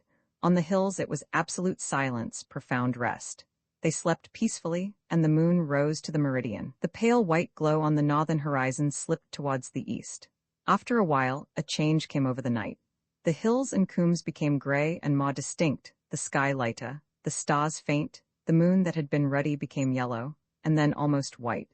Yet a little while, and one by one the larks arose from the grass, and first twittering and vibrating their brown wings just above the hawthorn bushes, presently breasted the aerial ascent, and sang at Heaven's Gate. Geoffrey awoke and leaned upon his arm. His first thought was of Margaret, and he looked towards the copse. All was still. Then in the dawn the strangeness of that hoary relic of the past sheltering so lovely a form came home to him. Next he gazed eastwards. There a great low bank, a black wall of cloud, was rising rapidly, extending on either hand, growing momentarily broader, darker, threatening to cover the sky. He watched it come up swiftly, and saw that as it neared, it became lighter in color, first gray, then white. It was the morning mist driven along before the breeze, whose breath had not reached him yet. In a few minutes the wall of vapor passed over him as the waters rolled over Pharaoh. A puff of wind blew his hair back from his forehead, then another and another. Presently a steady breeze, cool and refreshing. The mist drove rapidly along. After a while gaps appeared overhead, and through these he saw broad spaces of blue sky, the color growing and deepening. The gaps widened, the mist became thinner. Then the first wave of vapor was gone, creeping up the hillside behind him like the rearguard of an army. Out from the last fringe of mist shone a great white globe. Like molten silver, glowing with a lusciousness of light, soft and yet brilliant, so large and bright and seemingly so near. But just above the ridge yonder, shining with heavenly splendor in the very dayspring.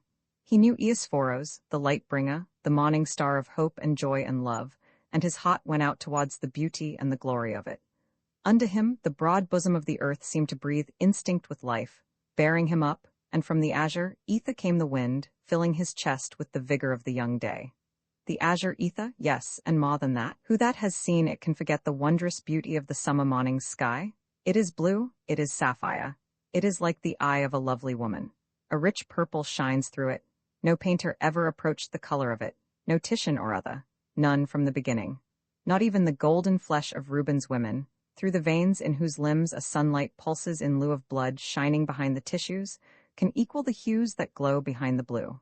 The east flamed out at last. Penciled streaks of cloud high in the dome shone red. An orange light rose up and spread about the horizon, then turned crimson, and the upper edge of the sun's disk lifted itself over the hill. A swift beam of light shot like an arrow towards him, and the hawthorn bush obeyed with instant shadow. It passed beyond him over the green plain, up the ridge and away. The great orb, quivering with golden flames, looked forth upon the world. He arose and involuntarily walked a few steps towards it, his heart swelling, the inner voice lifted. The larks sang with all their might, the swallows played high overhead. When he turned, Margaret had risen and came to meet him, blushing and trying in vain to push back her hair, that had become slightly loosened. The breeze reveled in it. "Is it not beautiful?" she said as they shook hands, looking round. He gazed into her eyes till the fringes drooped and hid them, then he kissed her hand. Her cheeks burned, she withdrew it quickly. "We must go," she said, all confused. He would gladly have prolonged that moment, but went loyally to do her bidding. He had no difficulty with the horses, they had wandered but a short distance. The grey's lameness had nearly gone off, probably it would quite when he warmed to his work. They were soon mounted, but then came the old question, which way to ride? Margaret could not recognize any of the hills. Jeffrey decided to ride direct east, towards the sun, thinking that if they kept in one direction they must cross a road presently. They started along the ridge with a deep valley on the right hand, and keeping a sharp lookout in the expectation of seeing a shepherd soon, for Margaret was naturally anxious to get into a civilized locality. "There is a cloud coming towards us," she said presently. Another great wave of vapor was sweeping up and had already hidden the sun. It crept up the slope of the hill on which they rode like a rising tide, the edge clearly marked, and enveloped them. They went slowly, thinking of flint pits and not able to see many yards. Presently the breeze opened a gap overhead, and they were between two huge walls of mist. They drew rein, and in a few minutes the dense white vapor insensibly melted and the sun shone. But then, as it rolled away, and the ridges of the hills appeared, the cloud-like mist visibly undulated about their summits, now rising, now falling, like the vast low waves of the ocean after the wind has sunk. Here and there the mist caught and held the sunlight, and seemed lit up from within. Then it disappeared, and the bright spot transferred itself to a distant range. A few more minutes and the breeze carried the vapor away, and they rode forward, and after some distance passed through a forest of firs. A rabbit now and then scampered away, and the stonechats flew from bush to bush and repeated their short note. Suddenly, in following the narrow winding opening between the firs, the grey snorted and stopped short. Jeffrey looked and saw a laboring man asleep upon the sward, his head pillowed on a small boulder stone, or sarsen. He called to him, and the man moved and sat up. "Why," said Margaret in amazement. "Why, it is our shepherd Jabez. Ease, miss, it be I," rubbing his eyes, "and main stiff I be. How ever did you come here?" "Where are we?" said Jeffrey. "What part of the down is this, where are moonlight firs?" "Aw, don't 'ee caddy me zo, meester. But we want to get home," said Margaret. "Now tell us quickly. Be you lost too, miss?" The shepherd, to save his life, could not have answered a question direct. "You don't mean that you have been lost, Jabez?" "I were last night. I twisted thuck leg. But where are we?" "Aw, you bean't very fur from Th. Warren." "Only think," said Margaret, "all the while we were close where I started from. If May had known we were on the hills, we had better go to Mr. Fisher's. No one will be about, and I can go home later in the day." "Show me the way to the Warren," said Jeffrey. "Why don't you get up?" "I tell 'ee my leg be twisted, I fell in a violent pit." "Well, point out the road, and I will return and fetch you." "Aw, you must go away on your left, toward Thuck Folly, be about a mile. It bean't 6 chain from he to Th. Wagon ruts as goes to Warren.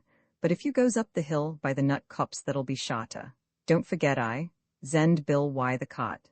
By following these directions, they found Warren House in about half an hour. Margaret's chief idea in returning there was because it's so lonely a place, their appearance at that early hour would attract less attention, and because she was hungry and thirsty, and the distance was much less than the ride to Greene Fern. They could hear the clack of the mill as they approached. At the house, in front the shutters were not yet down, but Margaret, who knew the ways of the place, rode into the courtyard at the back, where was the dairy. "Good morning, Jenny," she said. A stout, florid woman, who was carrying a bucket of water, looked up, started, and dropped it. "Law, miss, how you did frotten I be all of a jimmy swiver," and she visibly trembled, which was what she meant. Then seeing Jeffrey, she dropped a curtsy and began to wipe her naked arms and hands with her apron. "I suppose Mr. Fisher is in the barn?" said Margaret, not wishing the inquisitive old man to know the manner of their arrival. No, a beant up yet, miss. He be mostly about by far or hapast, but he freggled, fidgeted, hisself over thuck parson as come a bit ago, and a be up to morning. Lucky, said Margaret, dismounting. I'll go and wake May. She went indoors, knowing the house well. I'll put your osses in, said Jenny. Our volk be in pens, I reckon. I thought your master was a very aged man, said Geoffrey, as he went with her to the stable. He be nigh handy on 100. Surely he does not rise at 4 o'clock? Ah, ease a do though. He be as haughty as a woodpile toad. Can you tell me where to find a cot? I must go myself and fetch the shepherd.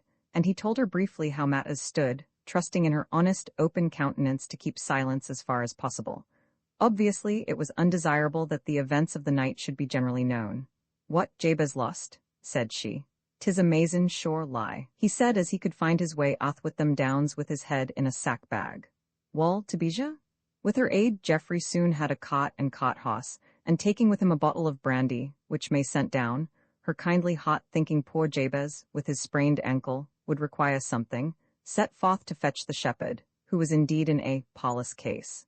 He found him without difficulty, for Jabez saw him coming, and shouted directions in a voice famous for its power. But getting him into the cot was another thing, and many applications to the bottle were necessary before he was safely up. As they jogged over the hill, Geoffrey inquired how so experienced a man, who could cross the downs with his head in a bag, ever came to get lost. Why, said the shepherd, solemnly shaking his head, it were the Udun hisself, it were. He led I by Nossi round and round, abides in thuck place where them girt estuains be. Mebba cattled bothered, you and miss too? Why do you think it was the dev, what you call the old one? Cost twere he, dogmatically. Cost job he run away, and nothing but the Udun would have frottened he. Job? He's my dog, I be as dry as a jix, the withered stem of a plant. He took another swig at the bottle, and much encouraged thereby, lifted up his ditty in praise of shepherding. The shepherd he stood on the side of the hill, and he looked main cold and peaked, says, if it weren't for the sheep and the paw shepherd the wald would be starved and naked. You seem tolerably philosophic, said Geoffrey, for a man with a sprained ankle, but you have not told me yet how you got lost. Ah, Bailey, thuck Thurgustus, sent me to Ilsley market wide dreescaw ewes and lambs, zum on and were doubles as vine as ever you seed, and I were a coming wome at night, don't easy? I never had but one quat anyhow, and mebba nip a summat else. It were ud and no mistake. But then he goes off, drat varmint, I'll warm his jacket when a shows his face agin. I looks about for he, and misses the path, and then I were took by the nossi and drawed round and round. With his finger he described circles in the air to illustrate his meaning. By, whup, I falls into a violent pit. The nettles did bite my face terrible. I bided there a main bit, and then crawls up to the furs. My droat were so thick I couldn't holla, and law, how the stars did go spinning round. I seed a fire otter a bit by them estuains at cave, and thinks I thuck be he this time, you? So you took us for the Udun. Well, I axes your pardon. A woover I couldn't crawl no furder, zo I lays down in the and thanks a Jacob and puts my head on a sauce and estuin, and slept till we found you? Ease, this be feetish tackle. Meaning the liquor was good. It strikes me, said Geoffrey, the demon that led you astray dwelt in a stone jar with a wickerwork casing. After which he suggested to the shepherd the desirability of his remaining silent about the affairs of the night, so far as regarded Margaret and himself, and enforced his argument with the present of half a sovereign. The shepherd's eye glistened at the coin. Blessy, said he, I worked for her father, I shan't know nothing, you med be sure. Shortly after, they arrived at Warren House. There Geoffrey found that May had got breakfast ready in the parlour, and was made welcome. Jenny brought in a jug of cream for their tea. You can't swing it on your finger, said Margaret, laughing. Our housekeeper, explained May to Geoffrey. I mean Jane, not Jenny, is rather fond of gin, dreadful creature. To get it she has to cross the room in front of Grandpa's chair, so to deceive him and make believe there's nothing in it, she swings the jug slowly on her finger, when it's half full all the while. One day, however, he insisted on smelling the jug.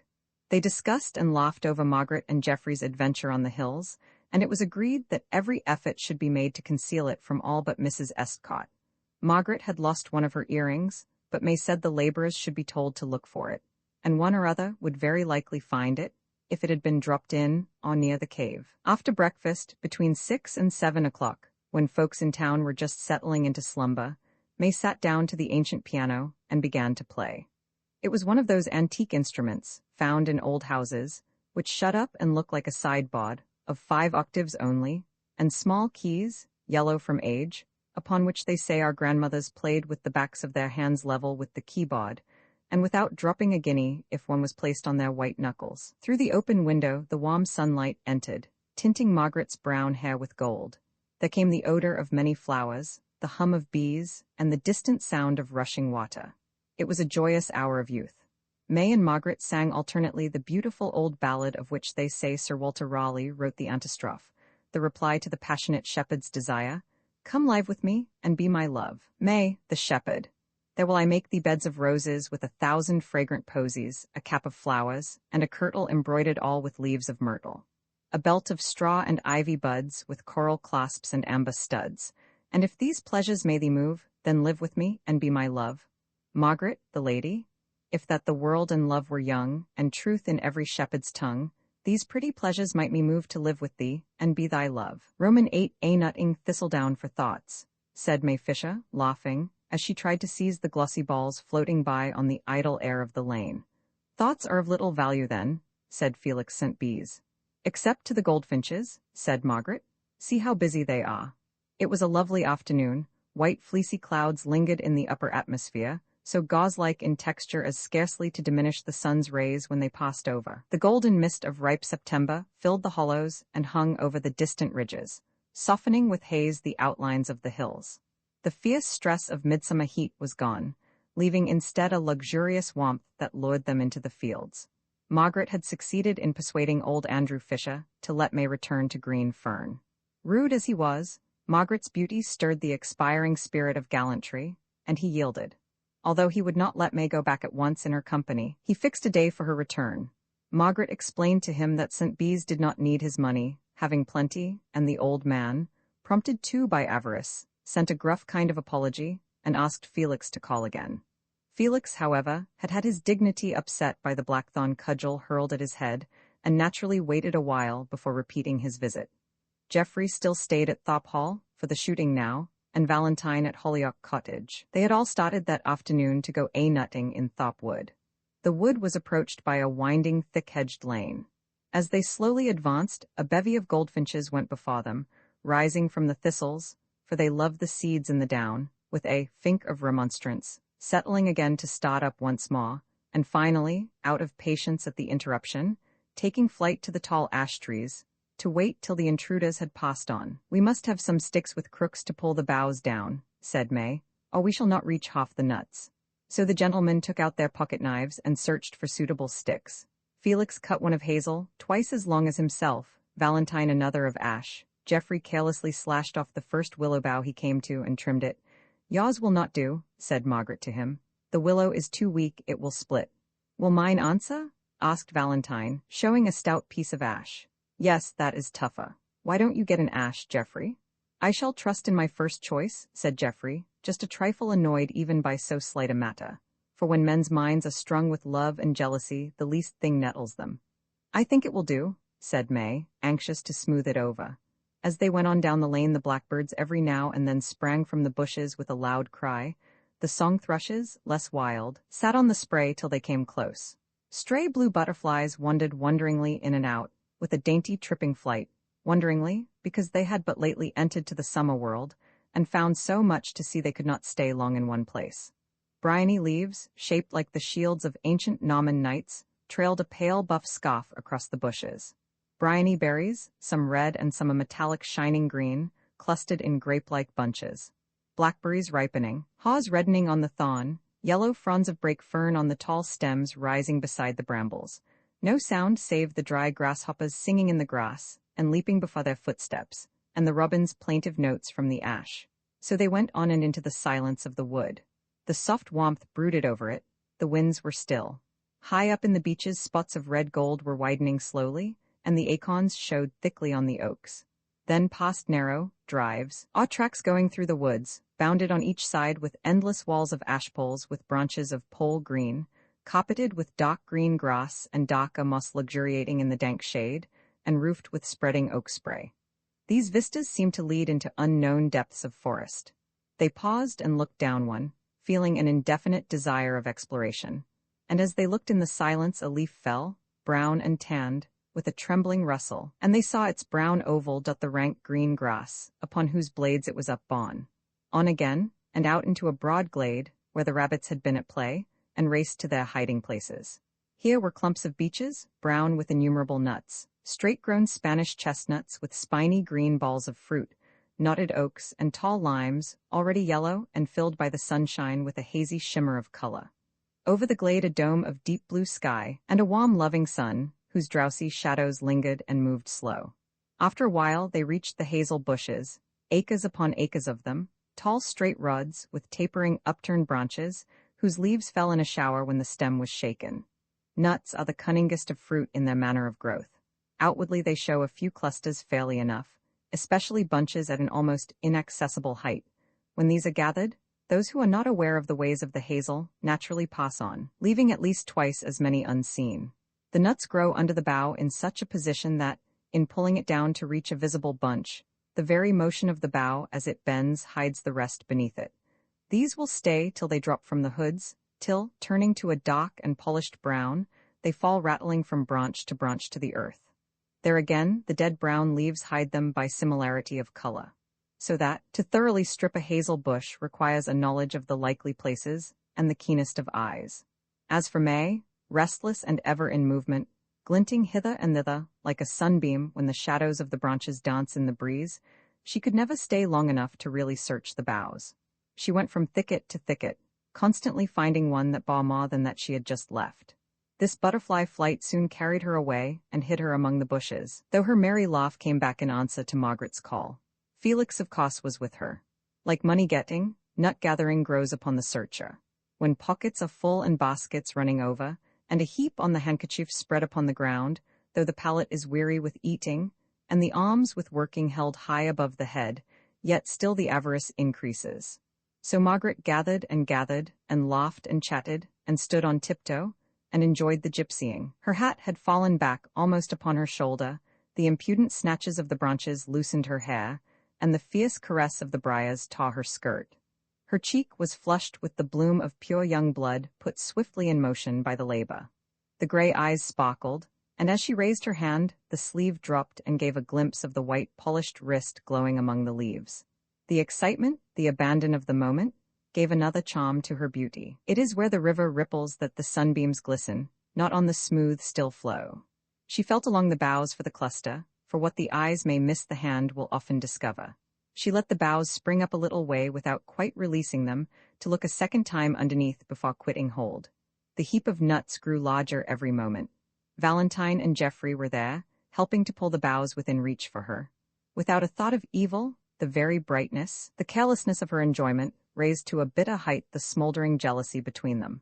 The smile upon her face when turned towards Jeffrey had the inspiration of love behind it, which he in his rising anger could not see. Towards Valentine it was a smile only, though seemingly as bright, yet he, eager for a sign, interpreted it as something more. She knew that they had been the dearest friends, and in her innocence never dreamed that a smile or a glance could play such havoc with that friendship. Her heart, she knew, was Jeffrey's. It was the very knowledge of his love that made her so happy that day. But under the nut tree, and the laugh, and the sunshine, fierce passions were stirring in their hearts. Both were watching eagerly for a chance of speaking to her privately, Valentine, to say words that had long been as it were upon his lips, to ask her to accept him. Jeffrey, full of reproaches, and yet with a guilty sense of lacking trust. When the great bush was stripped to the utmost as it seemed, Margaret stood back a little distance to view it the better, and see that not one nut had escaped. "Ah," she cried, pointing to the topmost bough, "I can see a splendid cluster. Look, Valentine, there must be 5 or 6 nuts in one bunch." There was a fine and tempting cluster where she pointed, the sunlight shining on it, and one side of the nuts rosy, as if ripened more towards the beams. Jeffrey ran to the bush and seized the strong hazel high up with his willow crook.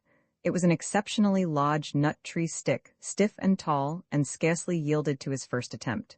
"Pull gently," said Margaret, all intent, "or you will shake them out and perhaps lose them." "Can you reach them now?" he asked, for as the bough came down he could not see well, being under it. "Yes, I've got them. Oh, faugh." As the tips of her fingers touched the nuts, there was the sound of splitting wood, and the cluster flew up to its original height. Jeffrey's willow crook had broken, as she had said it would. "Here are some," said Valentine, "just behind. secretly glad at Jeffrey's failure. He had gone to an adjacent bush and crooked a laden bough down with his tough ash stick. Margaret turned to go there.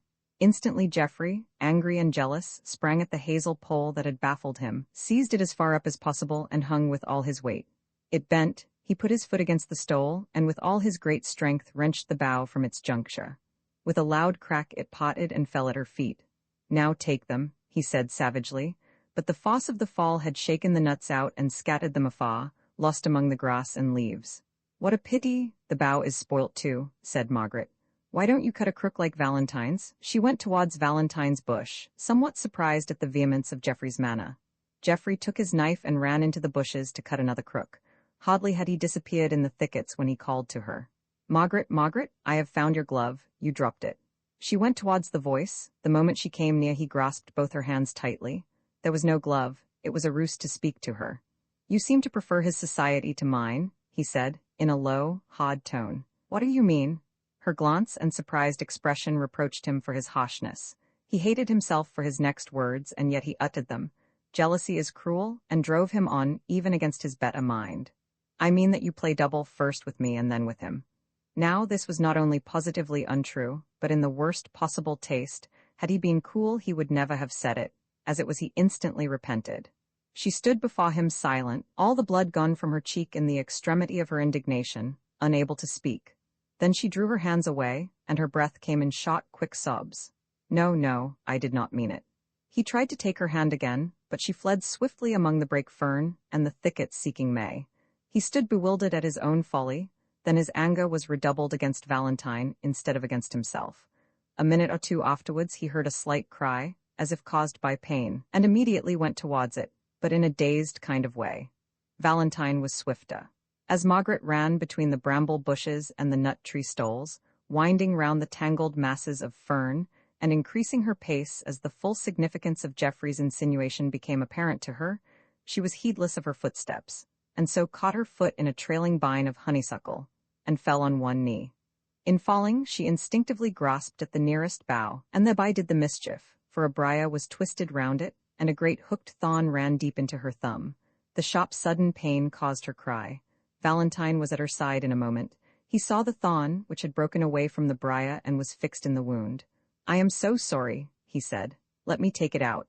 A tiny red globule of blood oozed from the white and polished skin, contrasting so sweetly in color that he actually paused half a second to admire before he drew it.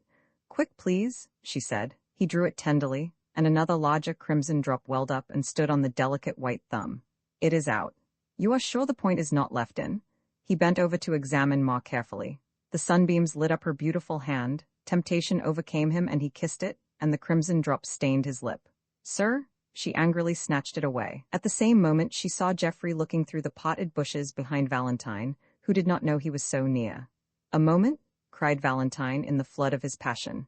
"Listen, I love," but she rushed from him. Valentine followed her. Jeffrey let the bushes come together and Valentine did not see him.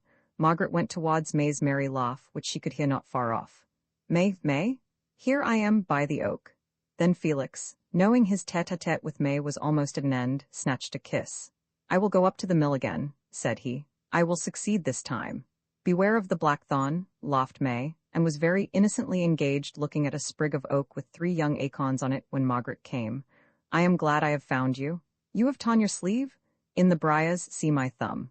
Aphrodite has pricked her hand instead of her foot this time," said Felix. "We shall see a new flower in the spring. Let me bind it up."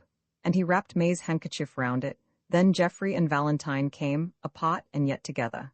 "I think it is time to return home," said May, guessing at once from the expression of their faces and Margaret's manner that something was wrong.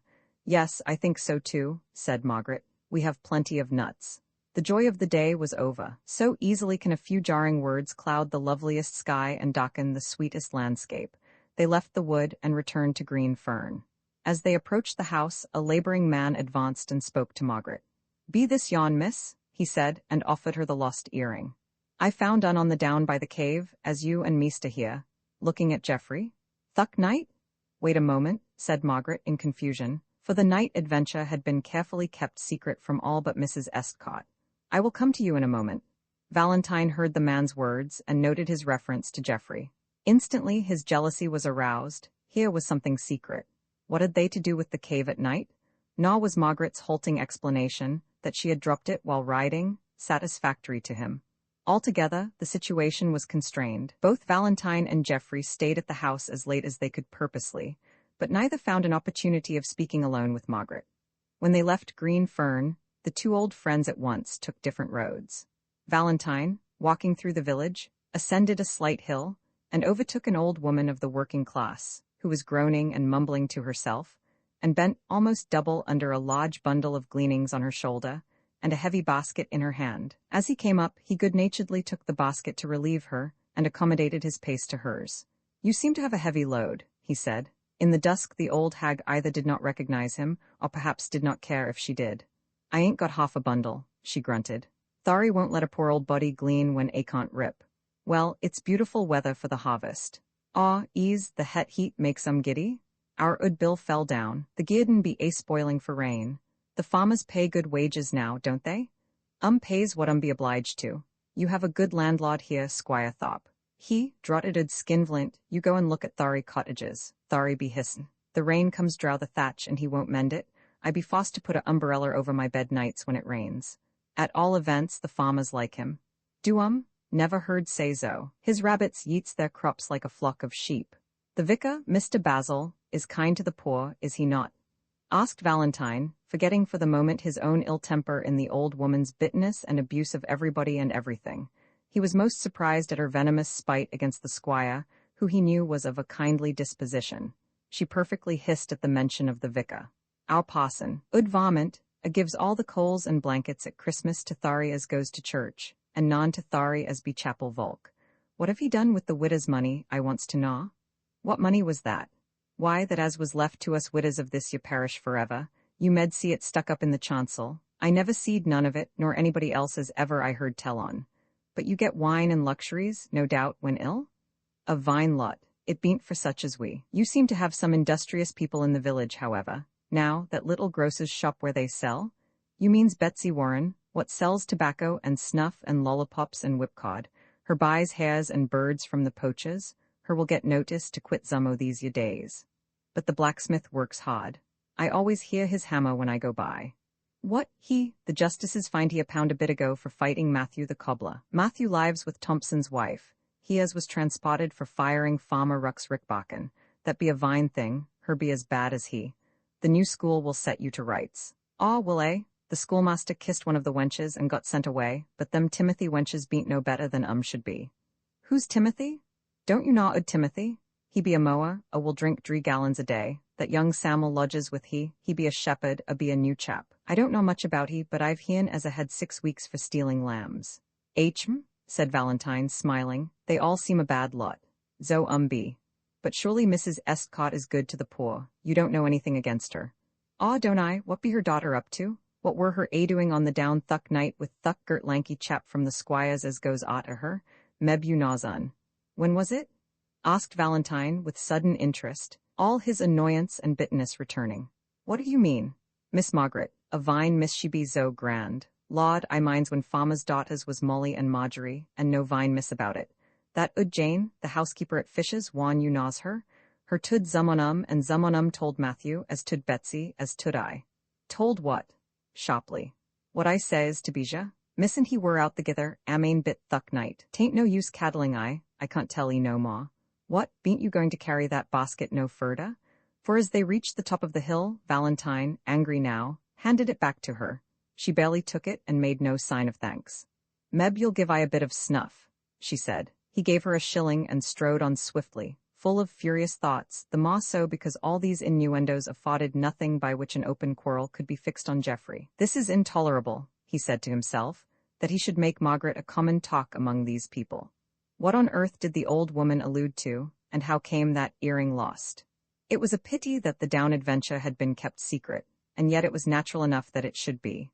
The old woman, as Valentine walked rapidly on in the dusk, put the shilling in her pocket, readjusted her burden, and totted on, muttering to herself, "The girt chattering fool to come a hindering eye."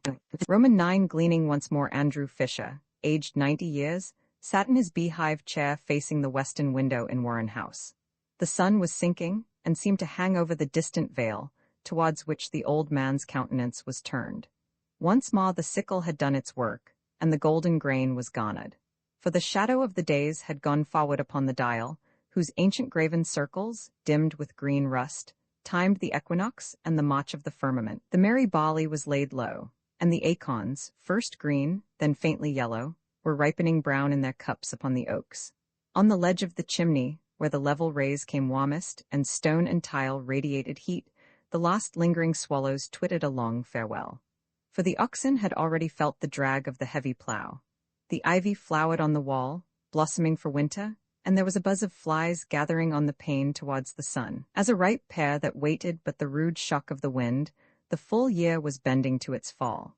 Overhead the rooks were floating idly home down towards Thorpwood.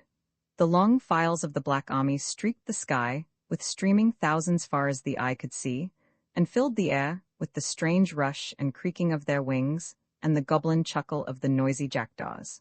The feathery heads of the reeds by the mill pool bowed mournfully, and in the hush of the dying day came the monotonous chaunt of the mill wheel, ever round and round, without haste and without rest, and with it mingled the sounding rush of the race, of its foam and bubble and spray as of human life.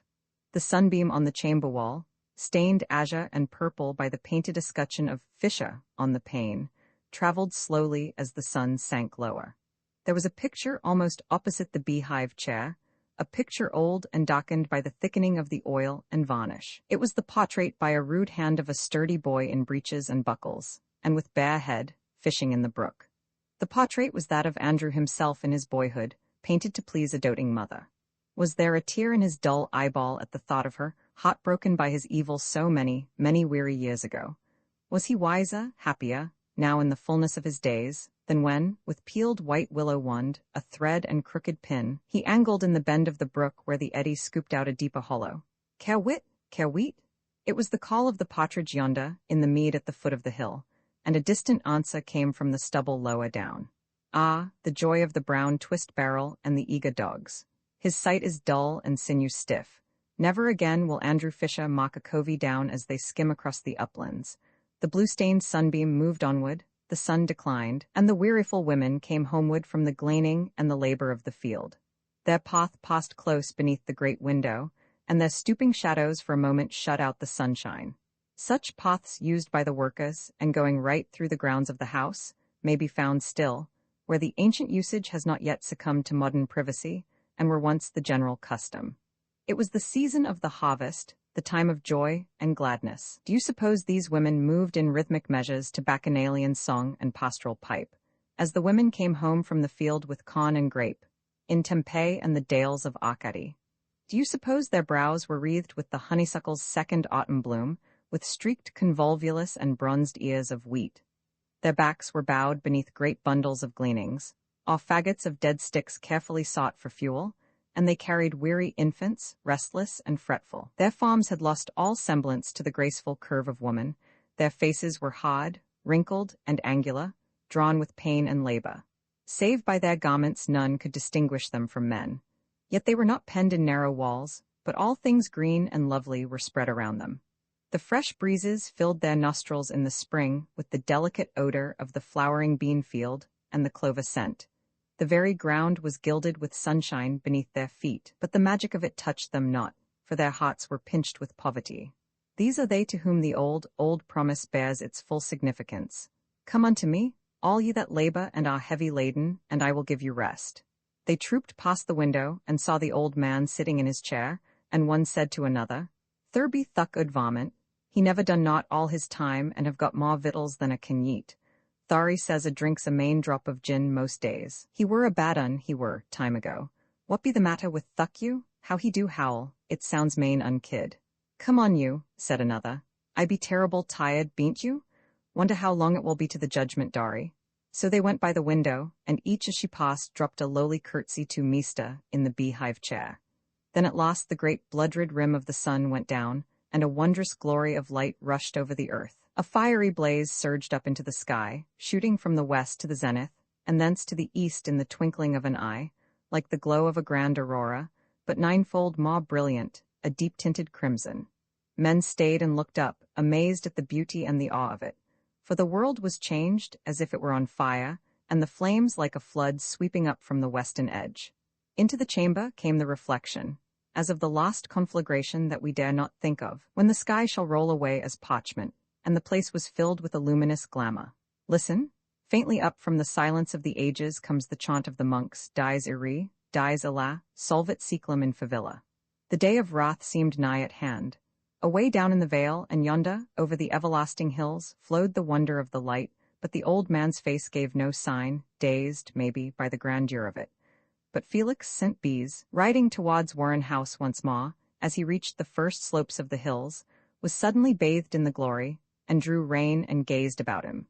A dome of fire above reflected by the dull earth, a faint, phosphoric, shimmering rosiness among the grass blades. Upon the margin of the world, a thicker vapor swelling upward with a deeper red, as of smoke tinted by the furnace under. On the sunset side of the tree trunks a streak of crimson, and every leaf gleaming on its shiny smoothness. Through the thickets a warm haze pouring, and the whiteness of the road before him reddened as by the breath of flame. He paused, wrapped in the deep marveling witch's prayer, and watched till it passed away.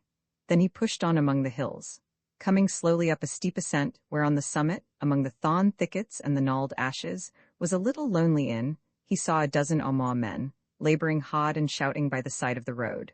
The highway had worn itself a gully or hollow, lessening the pull of the hill somewhat, and leaving a low but steep bank of coarse chalky rubble.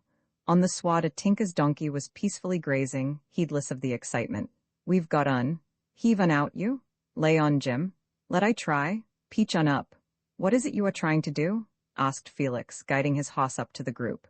"Aw, I seed his toes a-sticking out," cried a ploughboy, eager lest his share of the discovery should be forgotten. "It were thuck heavy rain as washed the rubble away," said a man with a leathern apron, doubtless a blacksmith.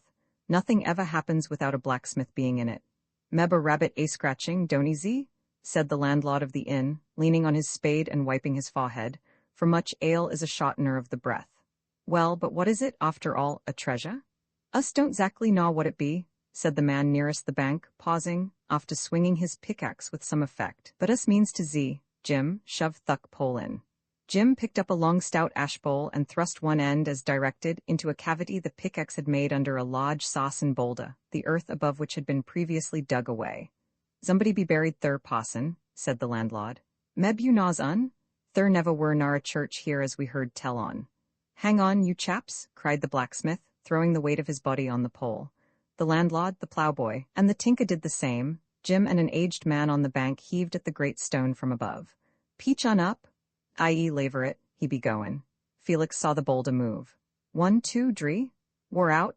They spread right and left. Felix, who did not for the instant comprehend that wore out meant clear away, had much ado to save his hoss, for the boulder came with a rush, bringing with it half a ton of rubble, thud on the ground, which trembled. "Aw, here a be. This be us yod. Head. Wan this be us chine," holding up a pot of the vertebrae. "He were a whoppa, you?" "The giant Goliath, I'll wan," said the aged man on the bank. "Don't disturb the skeleton," cried Felix, anxious to make scientific notes of the interment, whether the grave was orientated, or the knees drawn up to the chin. But in the scramble for the bones his voice was unheeded, and the skeleton was disjointed in an instant.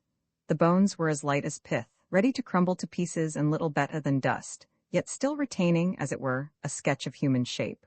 "Drow in this here," said the landlord, as the buzz subsided, and holding out a stable bucket which he had fetched.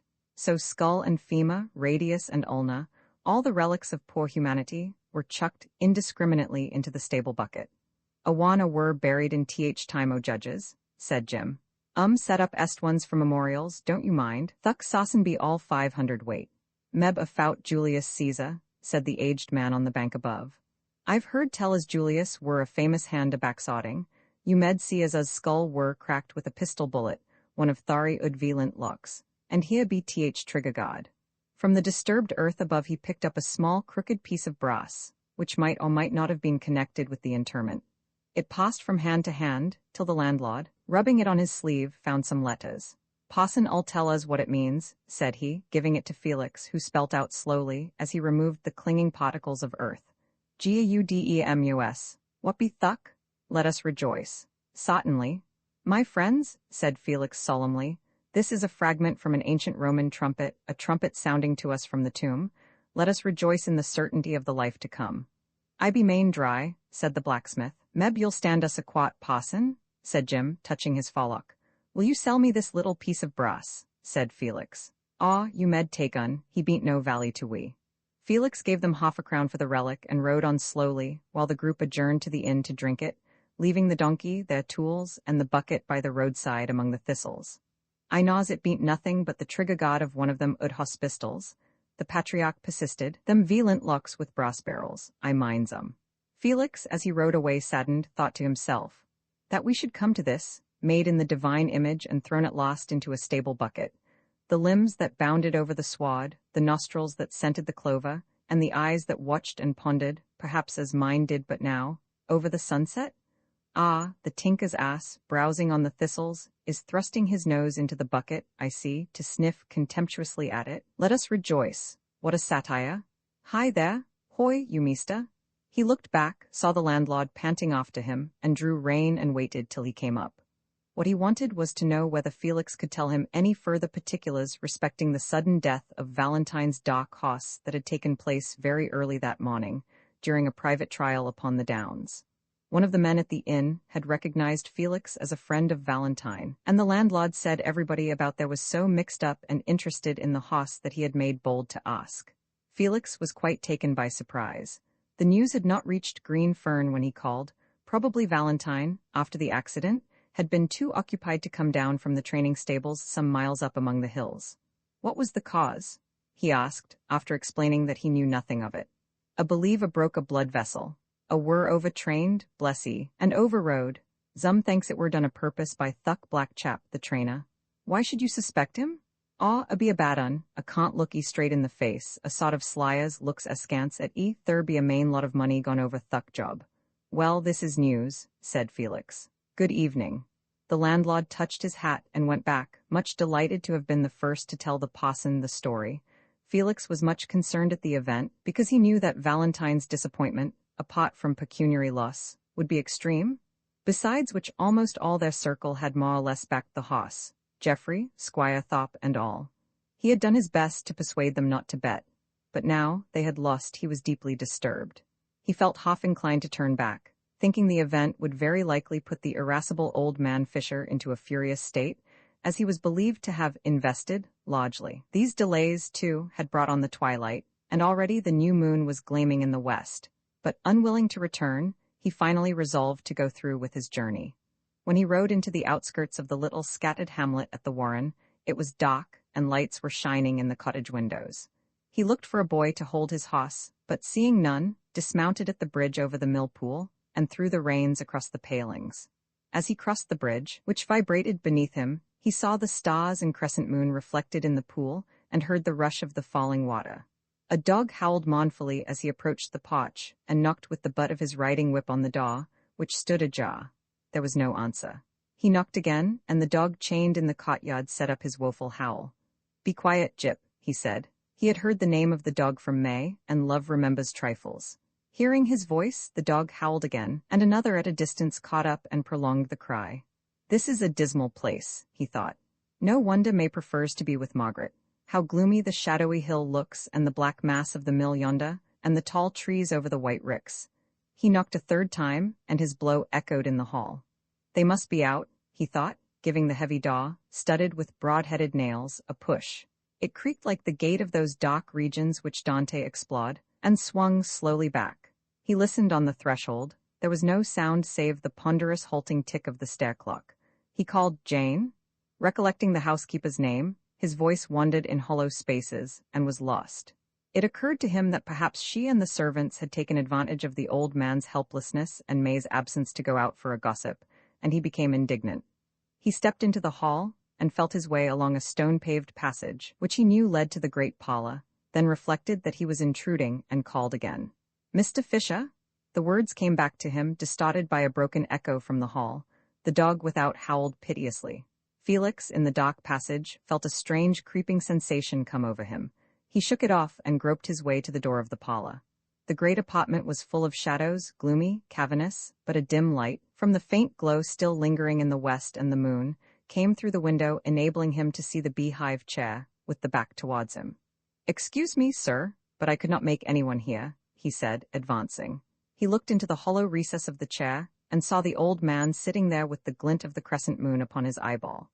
"I am afraid I have been rude," he began, but suddenly stopped, stretched forth his arm, and touched the old man's hands, which were folded upon his knee. Cold as a stone, he was dead. Felix recoiled, awestruck, shuddering. It was indeed a terrible moment in that empty, gloomy house, the dog howling, the moonlight glittering on the glassy eye. He was a brave man. He had faced disease and danger in the exercise of his office, yet never before had the presence of death so awed him.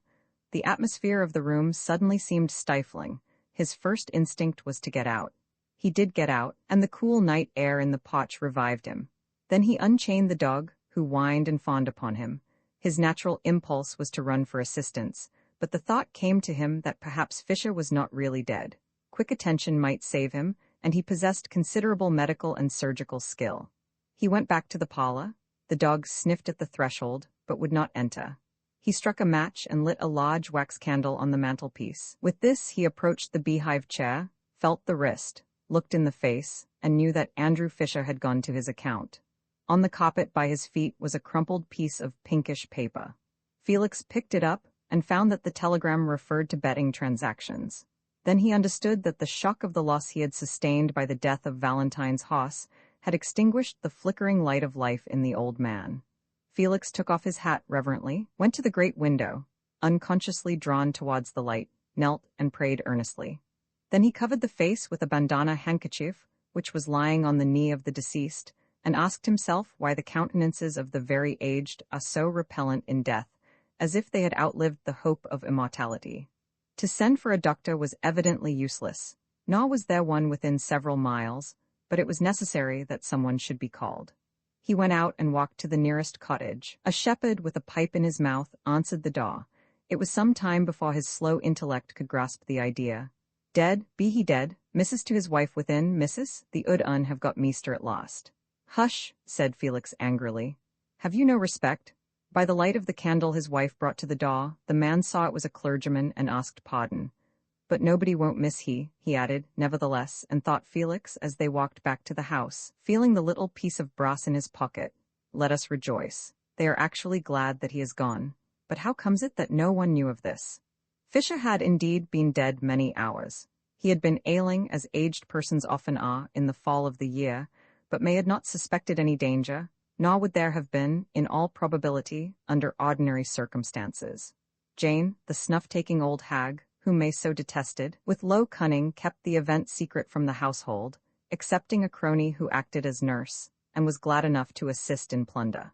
Jenny, the dairymaid, was dispatched to visit her friends at Milborne, and a kitchen maid had a similar permission. They were easily prevented from entering the great parlor by Jane's report that "meester be in a passion, and nobody best go anagun." This was readily believed, as they knew his illness had made him exceptionally snappish. Something very much like this has been practiced at the death of greater men than Andrew Fisher. Monarchs, if history tell truth, have been robbed before the breath had hardly left their nostrils. So the two old crones ransacked the house undisturbed.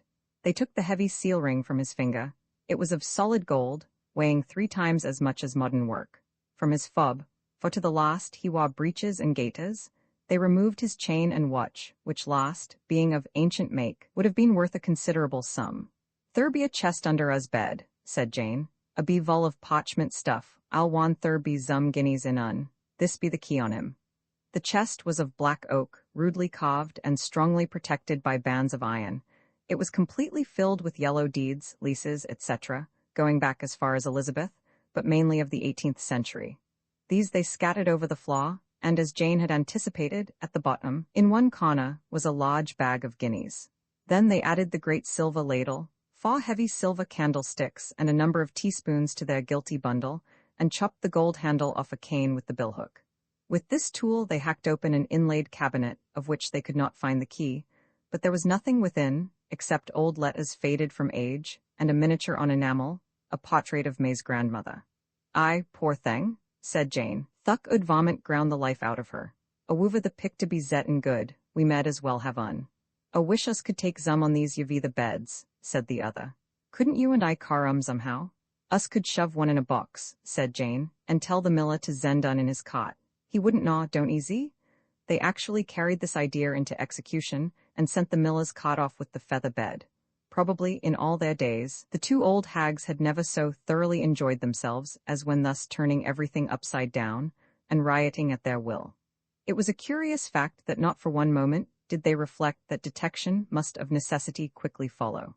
They had lived all their lives in the narrow boundary of the lonely hill parish, and the force of habit made all beyond seem so distant that, if they could but once escape out of the hamlet, they did not doubt they would be safe.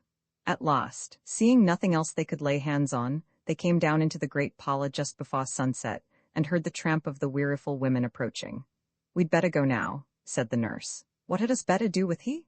Jerking her thumb towards the senseless clay in the beehive chair. "Aw, there bean't no call to move on," said Jane. "Let unbide. Nobody won't know as a be dead vor a day or two. Come on you," making for the back door. The weariful women as they passed the window had curtsied to the dead. The luminous sunset, filling the chamber with its magical glamour, had lit up the cold, drawn features with a rosy glow. But the dimmed eyeball had not seen the flames of that conflagration sweeping up from the west. Dies iri, dies Allah. The wrath, long withheld, must come at last. "I fear there has been robbery here," said Felix as, with the shepherd, he re-entered the gloomy house. "It do seem so, the things be drowed about mainly. A woover it solves unright." "Hush," said Felix, and thought to himself, "How terrible it is to be hated even when dead. We will go over the house," he added aloud, "and see if anything has been taken." In the bedchamber they found ample evidence of looting. Felix, even in his indignation, could not resist his antiquarian tastes. He took up an ancient deed, and while he glanced over it, the shepherd pretended to tie his shoelace, and pocketed a spade guinea which the crones had dropped on the floor. "Who is there that could take charge of the place?" asked Felix presently. "There be the bailey. Go and bring him." The shepherd went, and Felix, to pass the time, took a book from an old black chest of drawers, with brass rings and lions' heads for handles. It was a small quarto, ad 1650, a kind of calendar of astrology, medicine, and agriculture, telling the farmer when the conjunction of the planets was favorable for purchasing stock or sowing seed. When presently the bailiff came, a respectable man enough for his station, Felix, in his presence, locked the upper rooms and took the keys with him. Then, leaving the house in the bailiff's charge, he rode through the stall at night, by the lonely highway, homeward.